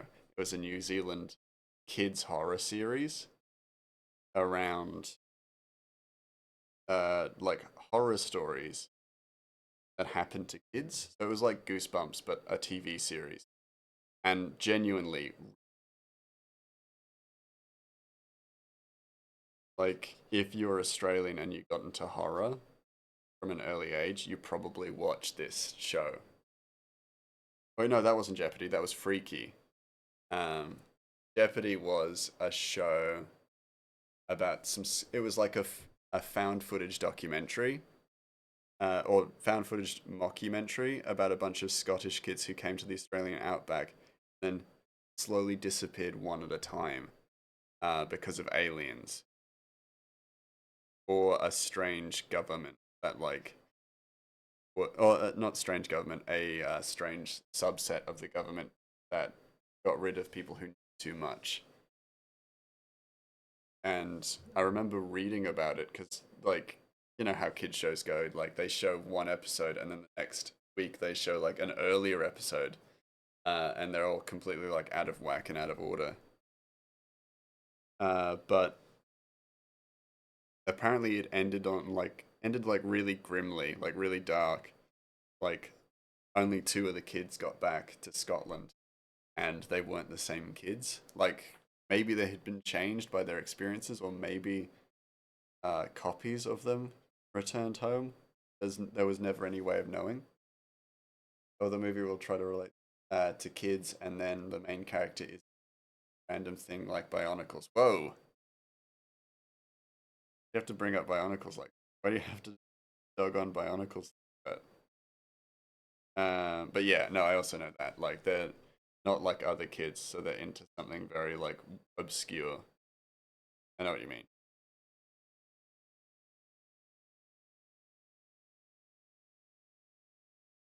But yeah, let me talk about these like kids horror shows that I was watching. They're fucking wild.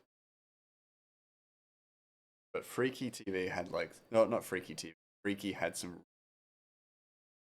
not to shit on Bionicles because I loved it too. Yeah, yeah. No, I know what you mean. But like it is for like an American show, it would be super obscure. But yeah, I know what you mean. Well, back when I was a kid, like ripsticks were like super cool and new. But then like the next year, like a year later, they were super weird and obscure, and like no one used them.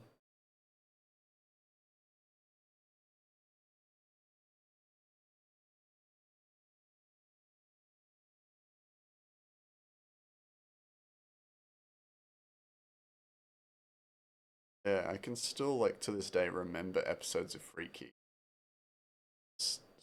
So like some of that stuff traumatized. I also really want to get back into Bionicle again.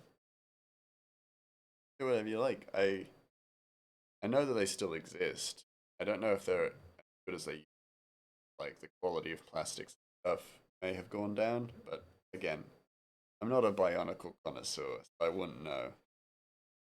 If you do choose to get back into Bionicle, let me know.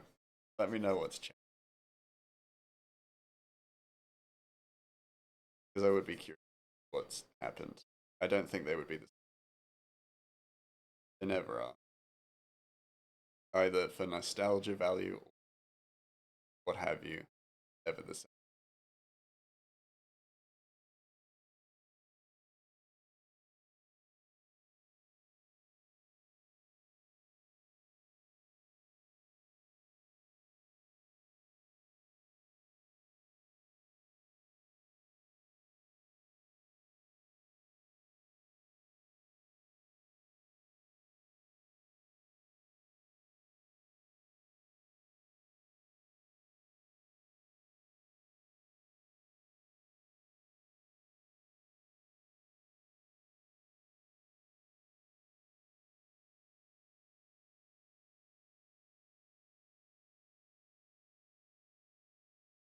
Crack. Hurt. But, yeah.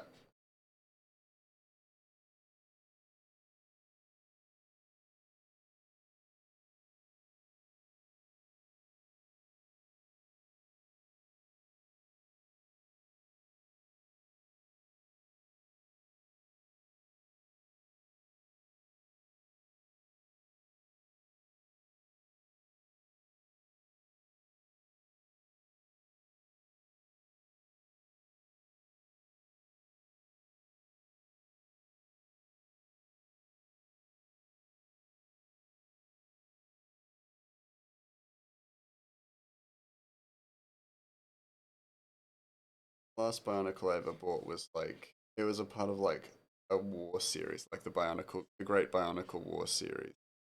I bought one of the evil Bionicles because they looked cooler. But I think that was probably the last Bionicle I ever bought. That was super cool. Had like a thing in its chest that like popped out and exploded, which was super. As far as the shows go, I can do pretty easily, but for the press choose press choose A and play a game you've been 10 years, or B get into something. I'm like that with everything. Yeah, that's fair. Yeah, I can respect that. You know, it's the exploration or exploitation uh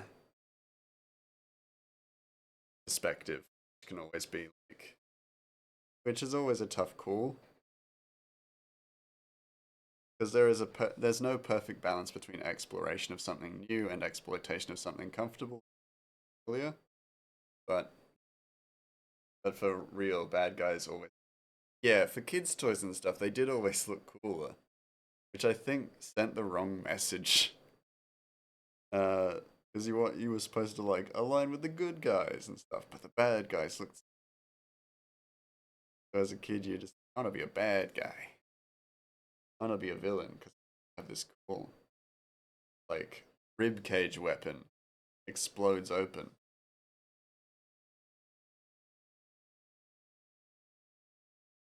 That's what it did.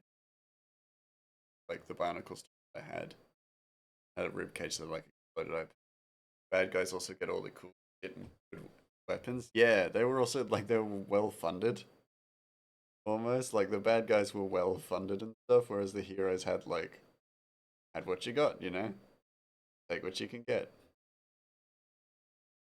But good guys have to follow the rules. Yeah. Yeah. Bloody sucks to be a good guy. No, it's good. Good to do the right thing. Damn, it was so cool. And it's also like the stuff I've been writing for this comic. I really enjoy the villain stuff because it's fun to write like characters or bad characters without like trying to avoid spoiling anything. Like, yeah, I really enjoyed writing the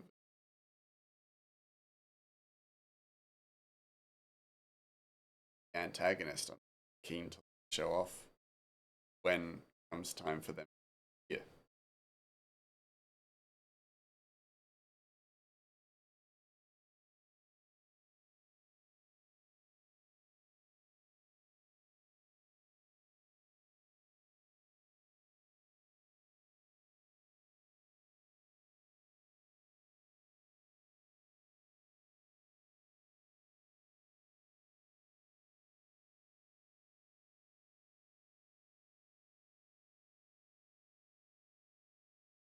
yeah, it's like it almost feels some shows it tackles that like concept really well, where it's like do the right thing um, is so much harder than wrong thing. To be evil is so much easier.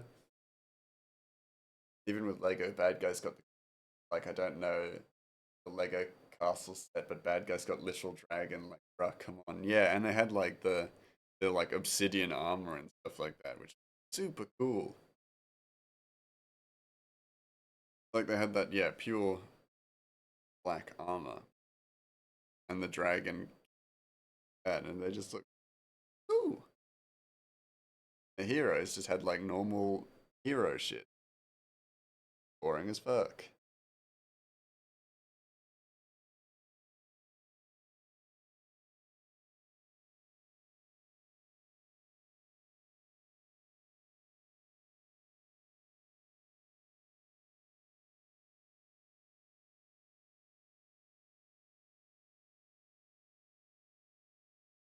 Showing you the bit of the place. See them in a later chapter. We'll get to see this person's face, but in a later chapter.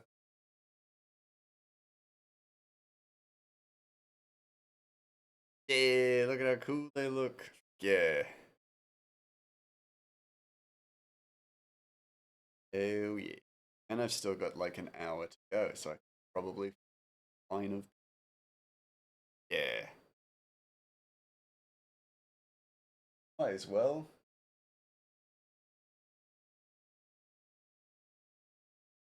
Get out cool. Like, yeah, genuinely stuffed with how this arm.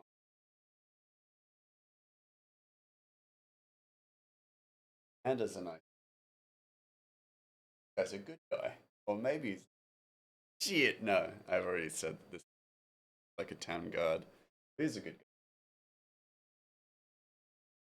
guy. got cool armor, which is like break from the norm. That's something else I have to get back into is Lego, but thankfully I mainly Lego castle sets instead of buy all the sets. Yeah, fair. I mean, yeah, it's like it's an investment for sure, but like so worth it. Like Lego is so cool. My family have something. Uh, we have like a tradition where we get Lego for Christmas, stuff like that, and not because any of us particularly like Lego more than anything else, but because we're together on Christmas Day, which is just awesome. It's such a good idea, and it's so nice as well. It's just a nice thing to do, as a family.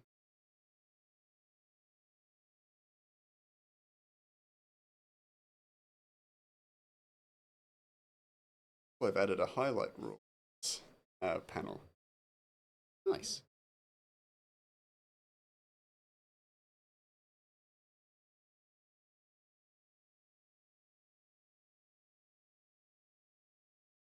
I plan on getting the Lego castle, all the Lego castle sets, which is like 30 plus, but with that you'll be happy. Yeah, once you get it done, like it's an investment for sure, but like it's an investment in something that you enjoy. So it's a really good thing. I don't really care for the other sets like City.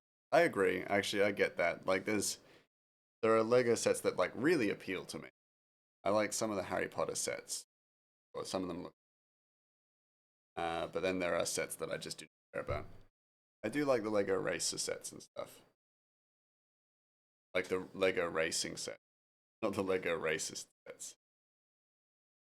Um, but yeah, I really like the sets, like race cars and stuff.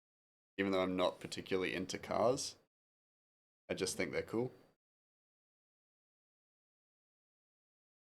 Cool, or Lego planes,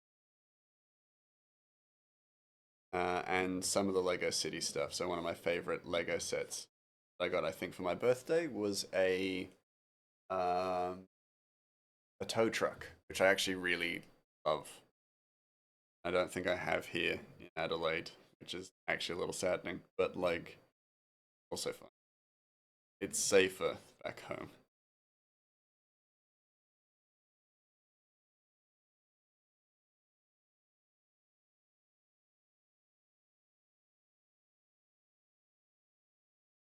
Or I just can't track it.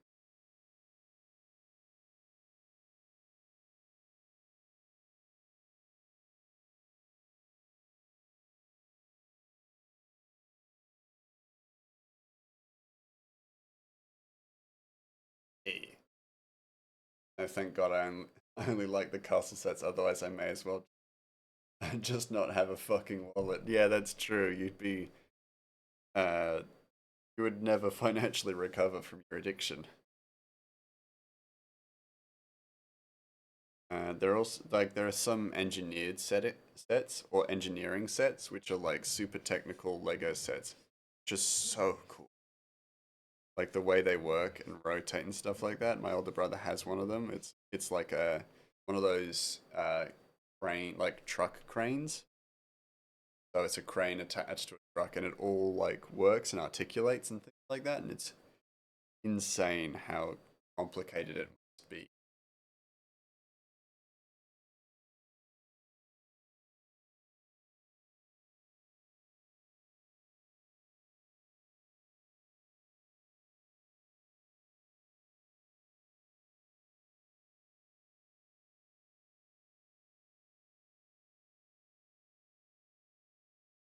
I remember those. Yeah, it's not like a regular set, right? No, no, yeah, it's like it's a very like it's almost I almost said it's got one of those gourmet boxes. It's got one of those like um fancy boxes, fancy um fancily boxes.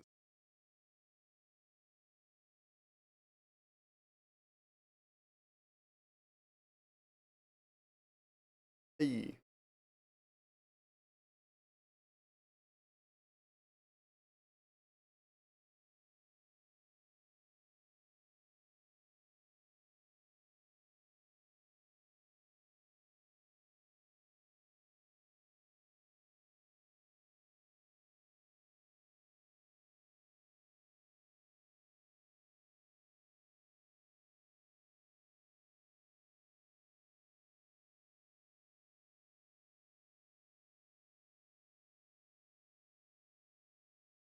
bloody save.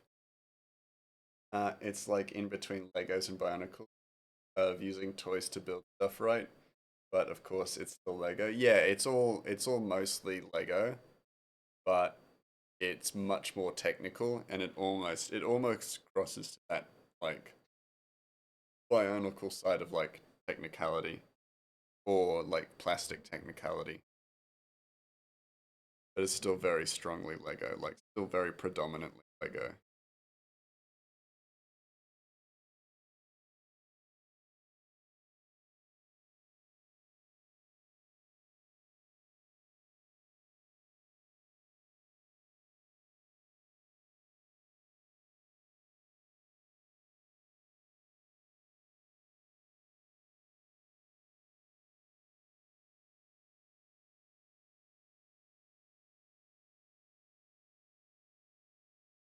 Right, mostly Lego, but not how you'd think of it, like we'd normally think of it. Yeah, yeah,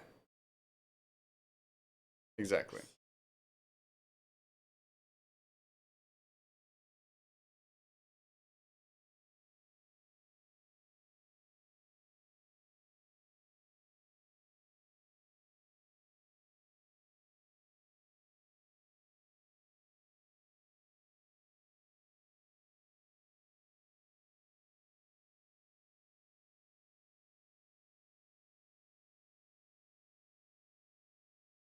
Yeah.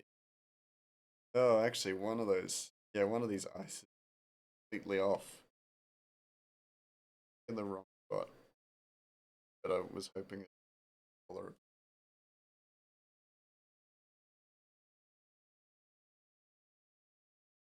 Yeah,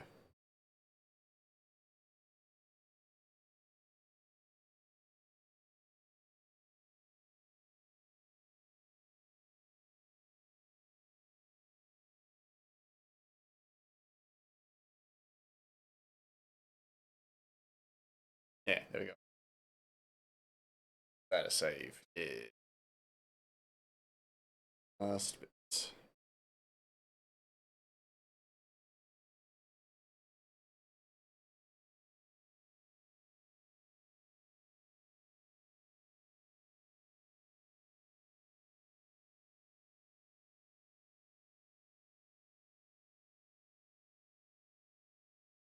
That'll do it.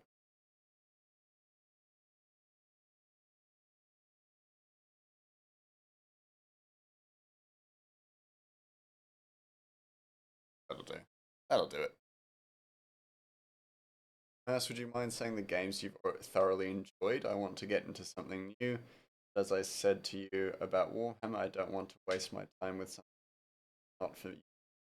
That's fair. Do you mean video games or like tabletops or that? How specific do you want me to be? How broad do you want me? Happy to talk about all. I'm not hugely into board games, so I wouldn't be the expert, but more than happy to provide my 2 cents on anything.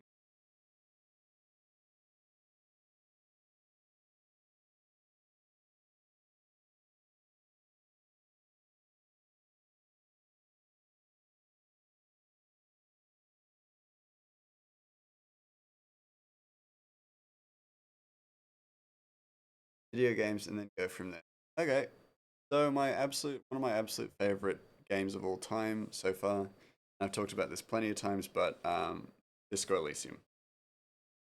Fucking adore that game.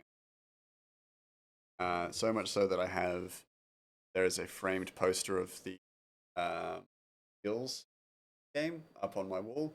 I also have a tattoo of it on my body. Fantastic game that delves into a lot of literary kind of stuff.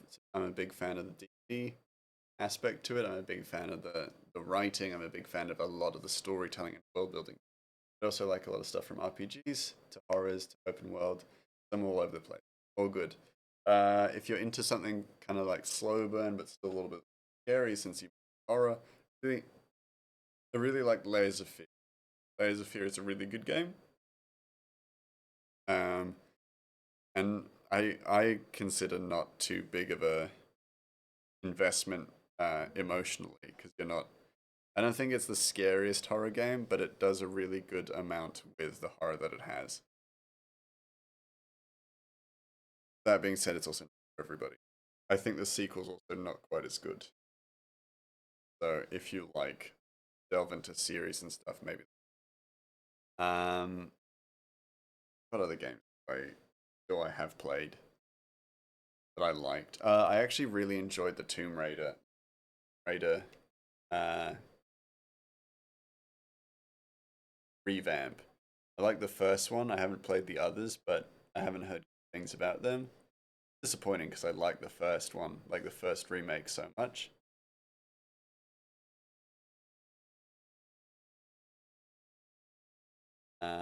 But yeah, that's a game I thoroughly enjoyed. Didn't expect to as well. Excellent. Like, it was a really pleasant surprise for me because I'd not played a Tomb Raider game. I find Lara Croft as a character to be kind of not frustrating, or she's kind of an asshole when it comes down to it. Like, a lot of in the original games, a lot of the people she was versing like needed those like riches more than she did. And for her, like, unlike Indiana Jones, who's like, this belongs in a museum, she was like, I'm just gonna keep this fine, or I'm gonna kick this ancient vase and let it shatter to the ground because I don't want. Um, Not opposed to Tomb Raider games, but I've heard that there's like three timelines, reboots, revamps, so it sounds like a lot. I would say, yeah, absolutely. But I would say I thoroughly enjoyed the first reboot, like the first game of the reboot, because it delves into Japanese, which is super cool. And then it's world building is on one island. They really expanded out from there and did so much with the space that they had and had storytelling wise. Um, so yeah, definitely really enjoyed that. So I would recommend the first Tomb Raider, like reboot. I haven't played any of the. What else is there?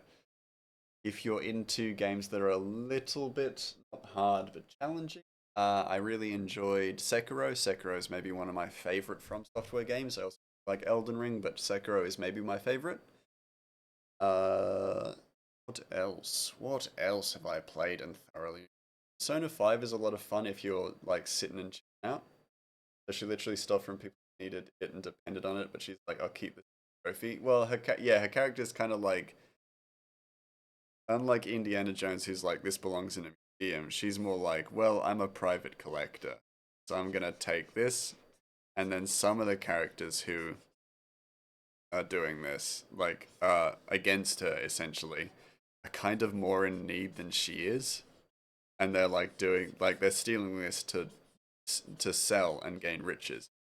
And from my perspective, they're essentially Tomb Raiders just like her. Um, and so they have equal rights to kind of be searching for this stuff, and if they get it, they get it.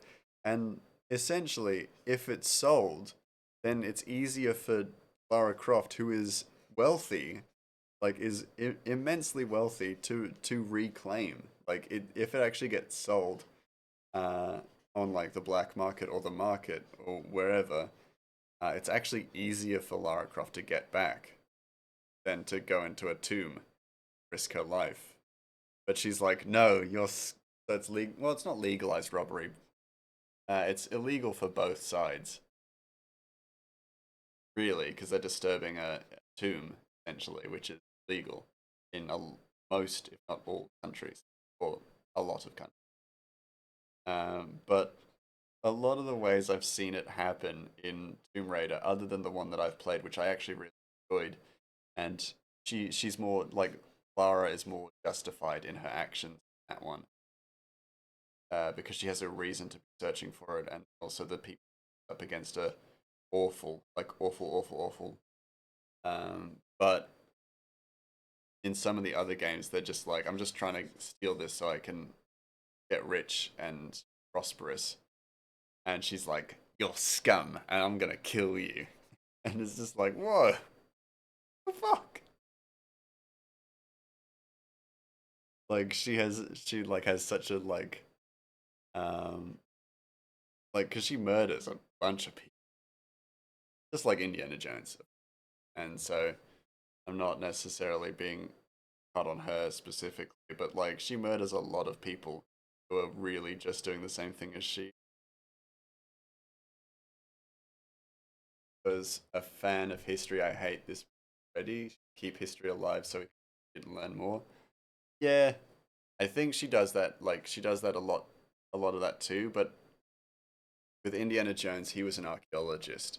With Lara Croft, a lot of her pursuits are private knowledge or private and personalized glory, which actually kind of uh, leads me away from her cause a lot because she's not doing it for like she is doing it for study, but for her own study, and so that she can like release books and stuff, but published by her and all that stuff. So it's just to like get richer and get the item for herself, and either keep for herself because she likes it and it's a monument to her glory and success, or to sell, get richer.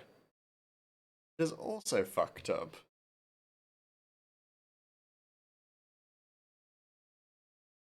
Also, admittedly, as a character who uh, doesn't want for money. But then I think in the revamps, she's given a lot more reason and agency as to doing that, and I like to believe that, like that revamp as being like the true reason, and so I trust that more. So with everything that I have said, the newer games are much more reasonable and understandable in that what she's doing, like why she does what she's doing, and that's totally like totally fine. Me. But I know in the older Tomb Raiders, she was kind of like she was almost like a villain essentially, and she had her own reasons, but like they weren't great reasons. They were just like, oh yeah, I want to find what happened to my mum. Like I want to find out what where my mum went. So I'm gonna kill this guy who's like in my way essentially. Though I do know in one of the newer Tomb Raiders, like one of the reboots, she blows up a temple. Uh, sorry, I didn't mean to just pause there. She destroys like an ancient tomb purely so that these guys can't get to it, and they're just guys who are kind of researching it for their own like fame, which is still pretty scummy, but like it's the same thing she's doing. But yeah, again, like I still highly recommend Tomb Raider. It's a lot of fun. It's a really good game. The reboot was really well done. I don't know about the others. Again, I've not played the others, but like the first reboot was really well done. Highly recommend it.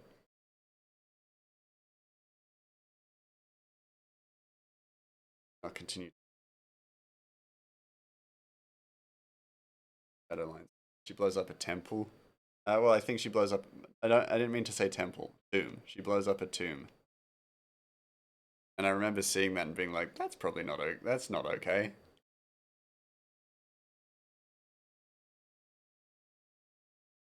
Like you never see Indiana Jones prepare ahead of time to destroy an ancient monument just in case somebody gets to it. Um, Somebody who has more resources gets to it. So that's it's a dubious character flaw, I think. But yeah, anyway, I'm gonna think of more games and stuff. Give me a moment. If she was doing it, but she knows it's wrong and evil, I could respect that. I love the protagonist because they're evil in a cool, funny way. Yeah, yeah, absolutely. Let me think. What other games have I played? My brain has really pulled a blank on that. I like. Firewatch is one game that has strongly influenced my life in many different ways. Artistically, because I love the visual style of Firewatch. The narrative is nice, like good and fascinating and melancholy in many points, but like lovely. And the escapism of living in a Firewatch tower for an entire summer, um, when you really should be somewhere else, but you now that you've accepted the job, you have no choice on. Like, I really like the way that the game does that. If you haven't played Firewatch, I highly recommend. Very simple play. No, there's no skill issue or skill uh, adjustment with Firewatch. Game where you enjoy the story, and that's what a lot of my recommendations would be. Is that if it's got a good story, then that will win it for me. Hey, Smiley, can I list off games for you that I have? You just say how you feel, and if you don't know about barely any of them, that's fine. Okay, yeah, you do that. Go for it. How you doing, Smiley?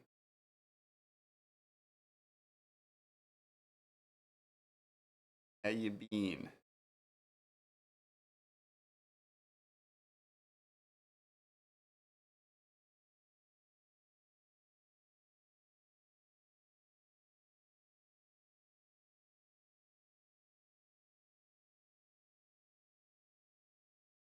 Yeah,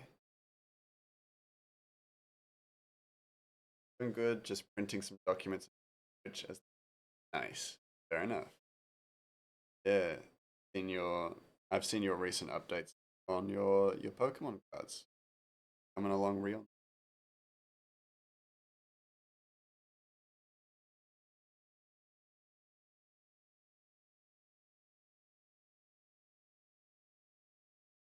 Hey,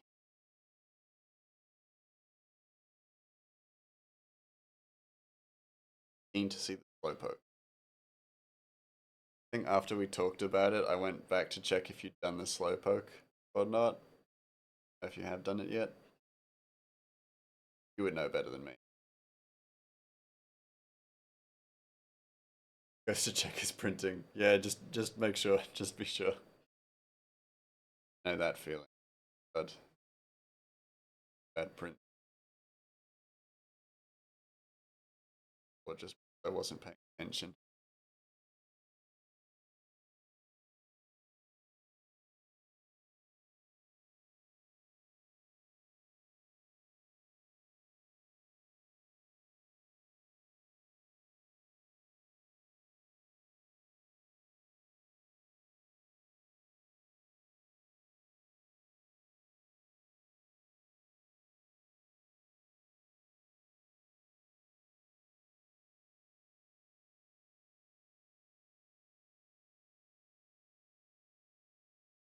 Wonder, do I add?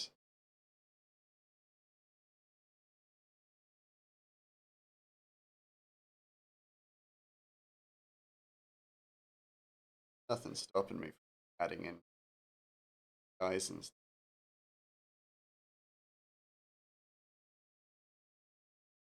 temptation is there.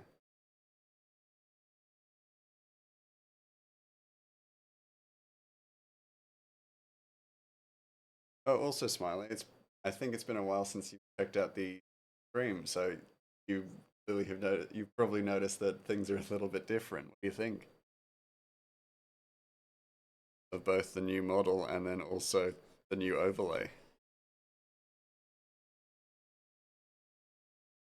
Left 4 Dead, Mass Effect, Borderlands, Army of Two, Dead Rising, Air Conflict, Vietnam, and Bayonetta, Lollipop Chainsaw, Legend of Spyro, Dawn of the Dragon.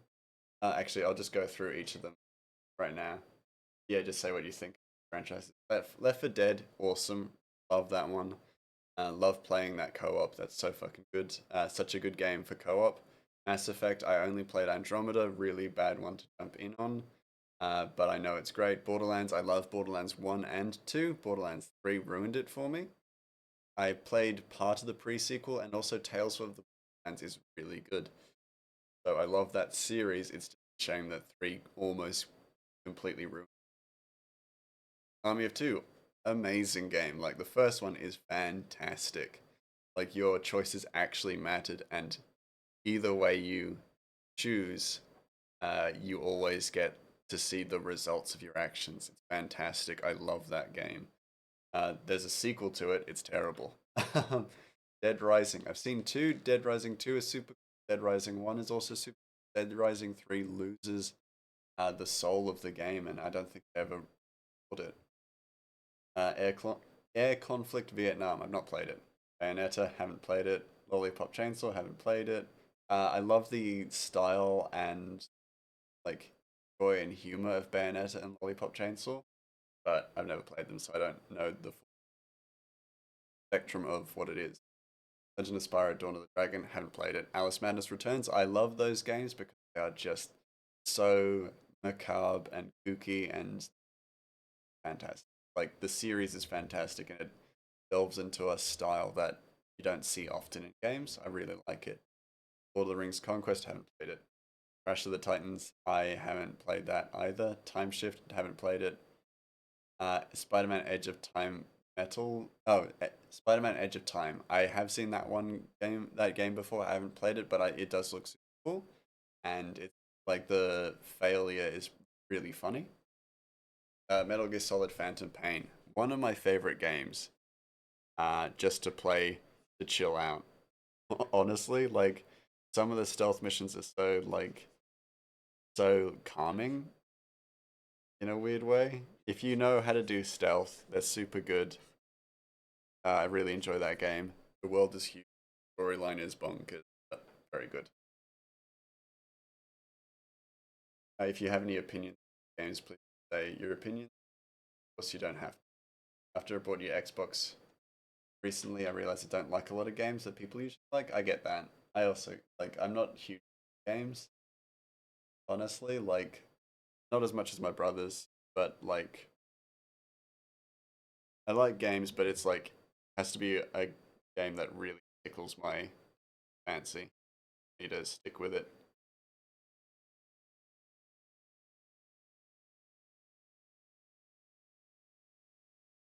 I only played Left 4 Dead like 10 to 15 years ago.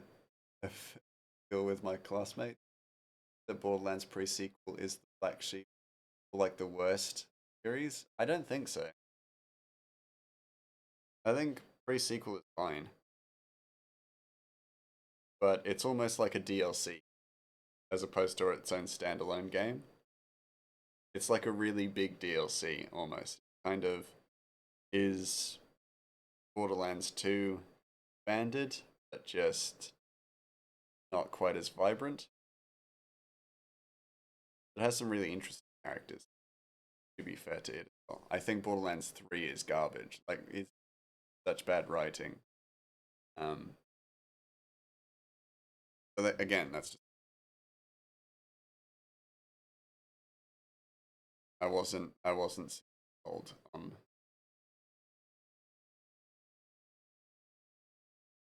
Borderlands 3.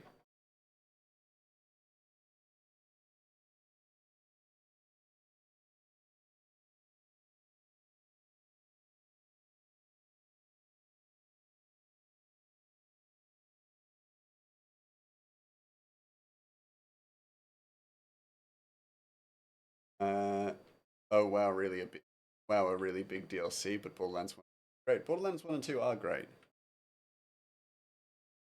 But the writing for 3 is I think I was talking about this last stream, but it almost suffers from its own success in a lot of ways because Borderlands 2 had maybe one of the greatest uh, villains of our age, basically. Handsome Jack was a fantastic villain, and then they had to follow it up because they decided to make a game. And the fact that the Calypso twins are not telling or likable villains, and not in the not in the like the good way where you have like unlikable villains. They were just annoying, and any victory they won over you felt cheap and stolen.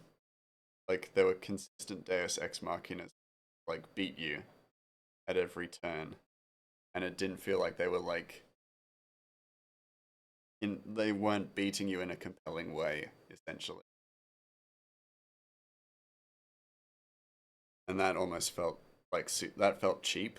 Like it felt like cheap characterization. Also, the fact that they were streamers, but really annoying as well.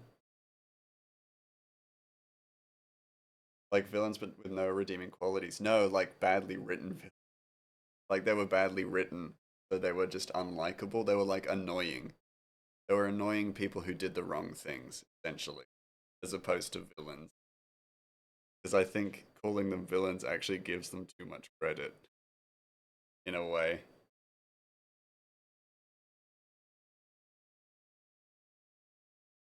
If you get my drift.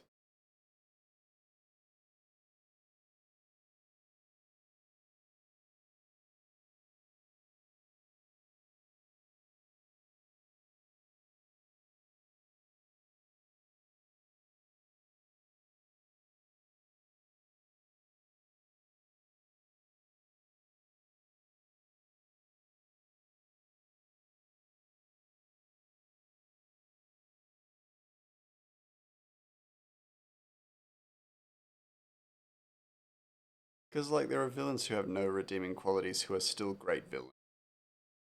And the problem I found with the Calypso twins was that they were villains who, well, they like again. I feel like villains is a strong word for what they were, but they were kind of just annoying pains in the way. So cringe lords with power. Yeah, exactly. Latest games are like Pokemon, Zelda, Triangle Strategy, and Fire Emblem, Three Houses. Yeah. Then yes, I get your drift. Yeah, you get what I mean. I knew you would. I felt like I was like explaining it really badly, or like explaining it in a way that I wasn't doing it justice.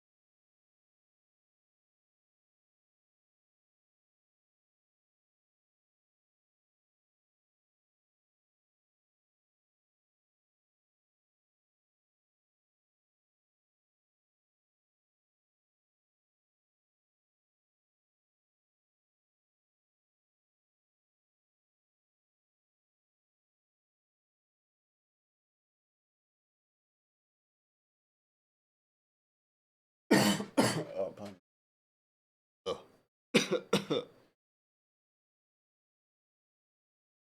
There's almost extra layer of depth, which I am.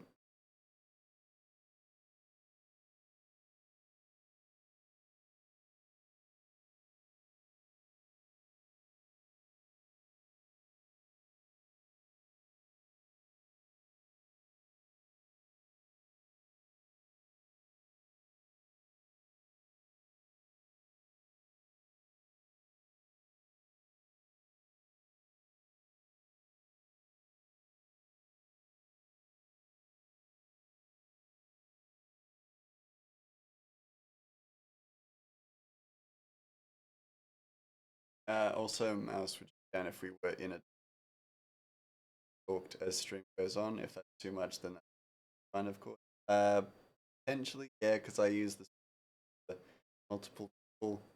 If I had one person on the Discord, then I would probably have it more difficult to chat to people while I could also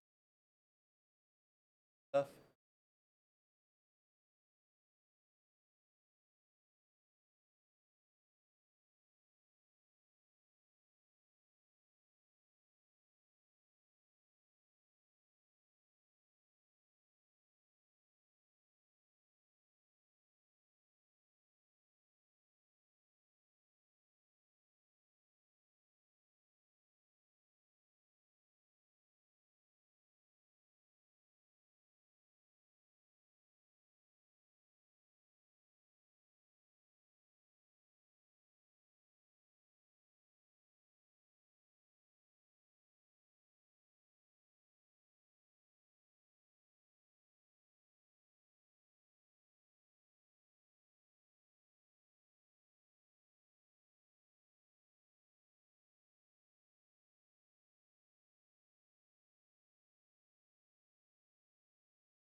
I should probably just that quite fix essentially. Well,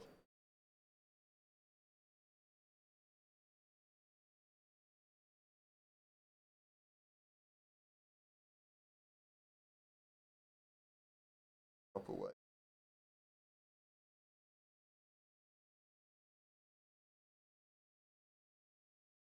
Yeah, the eyes like so. There's enough distance back there for it to be they could still, but I want it to be evident that they can, and I wasn't conveying that. I think personally. Let's do. Why don't I do it like that? Is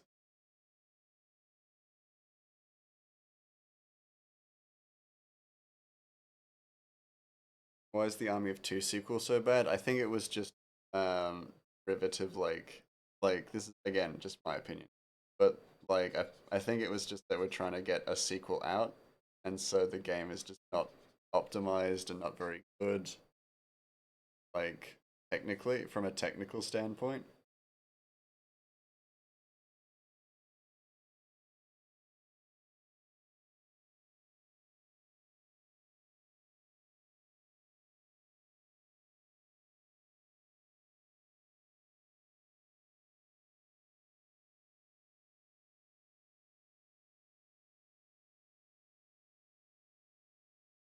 Yeah, man.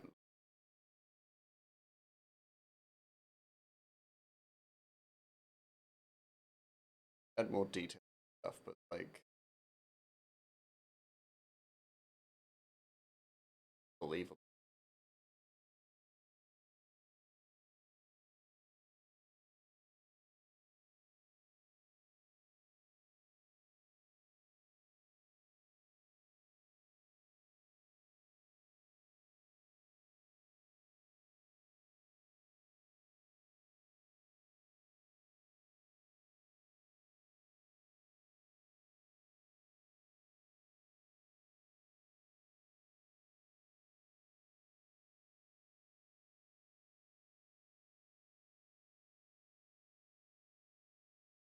So it's like everything made, but no.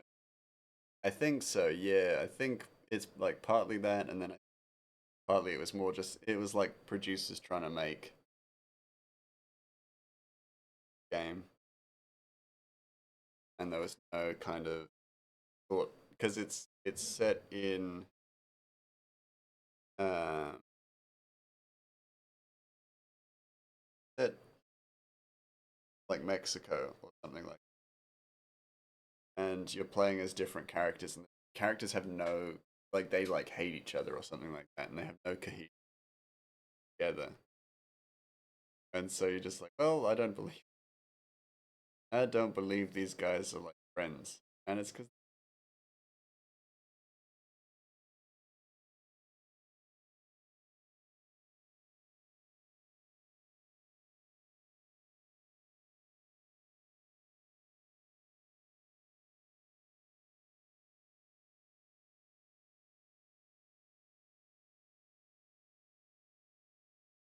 I don't know I just heard it was article 3 essentially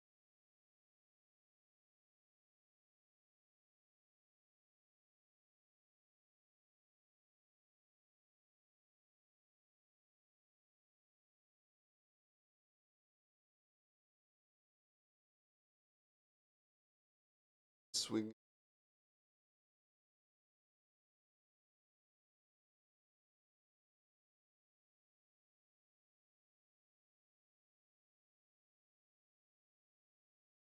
back in the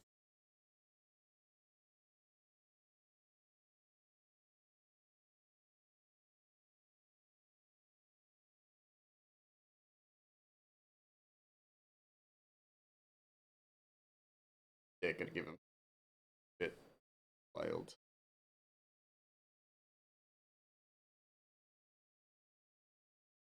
Oh, that looks so fucking weird. I hate that. Right, so they don't give a shit about what's happening. Why should you? Yeah, exactly. Now that looks so weird. I'm gonna move, remove. Not into it. Don't need eyes. Panels. Space later. In a later chapter.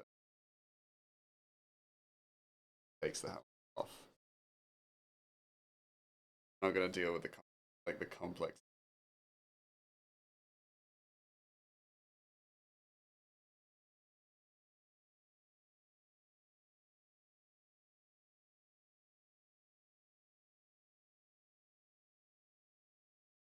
What monster you're drawing, by the way? I'm actually drawing a Timberstone guard. So, basically, I'm drawing an armor set for the guards of this world, or this nation, essentially. So this is what they look like. They basically design their armor with the focus on practicality or versatility. So basically, Timberstone. For those of you, I'm going to give you a rundown of my world. But Timberstone is a small town, which is basically a mining town for the Empire, and so the guards have armor that is designed for the purposes of aiding and facilitating the individuals who are in the mines as well as the people in town. So basically, if there is like a mine collapse, this armor is sturdy and strong enough to actually serve as, um, like as a wedge against fallen rocks or things along those lines. It also contains a gas mask, so if there are gas leaks inside the mines, that they can actually enter the mines without concerns to their own safety. Basically, I could not play Army of Two right now. Well, I did play it before. It was that thing where I didn't play it and then I stopped after like 40 minutes, if at all. Yeah, that's also fair. I think it's more fun to play with other people or with a co-op partner, but like also the story is still really. I think that's me done for today. We did 3 panels, which is actually freaking awesome. Solid progress. My knee. My joints. We'll have 6 more panels to go. Congrats for the. Thank you, Smiley. Always so appreciate that. Anywho, let's export. Look at export as a JPEG. Pig. There we go. Oh, not backwards compatible with Xbox One. Oh no. Oh no, that's tragique. Tragique. Oh, that is heartbreaking actually. Damn it. I'll still play it though. Oh. You got an Xbox. Okay. Oh. Let's see. Oh, geez, that was a bit loud. Sorry, guys. Let's see who to raid. Live. Later, Mouse. Nice to have been here as always. Thanks for being here, Zombie Slayer. I appreciate the company. And thank you everybody who popped in and stayed around. I think so. This is a new person that I was recommended to through Nev. But thank you, Smiley. I appreciate that. Oh, so kind as always. But Galactic Cat 93. I recently followed her, so I think it's only fitting that we give her a nice raid as well. Now that I am new to her content, and it looks like she is not leaving, so that's a good start. If I have a 360 but don't want to go all the way from your 1 to 360, you're gonna just have to make that sacrifice, I think. But anyway, I'll see you all tomorrow. I will be streaming again tomorrow, but until then, see you guys.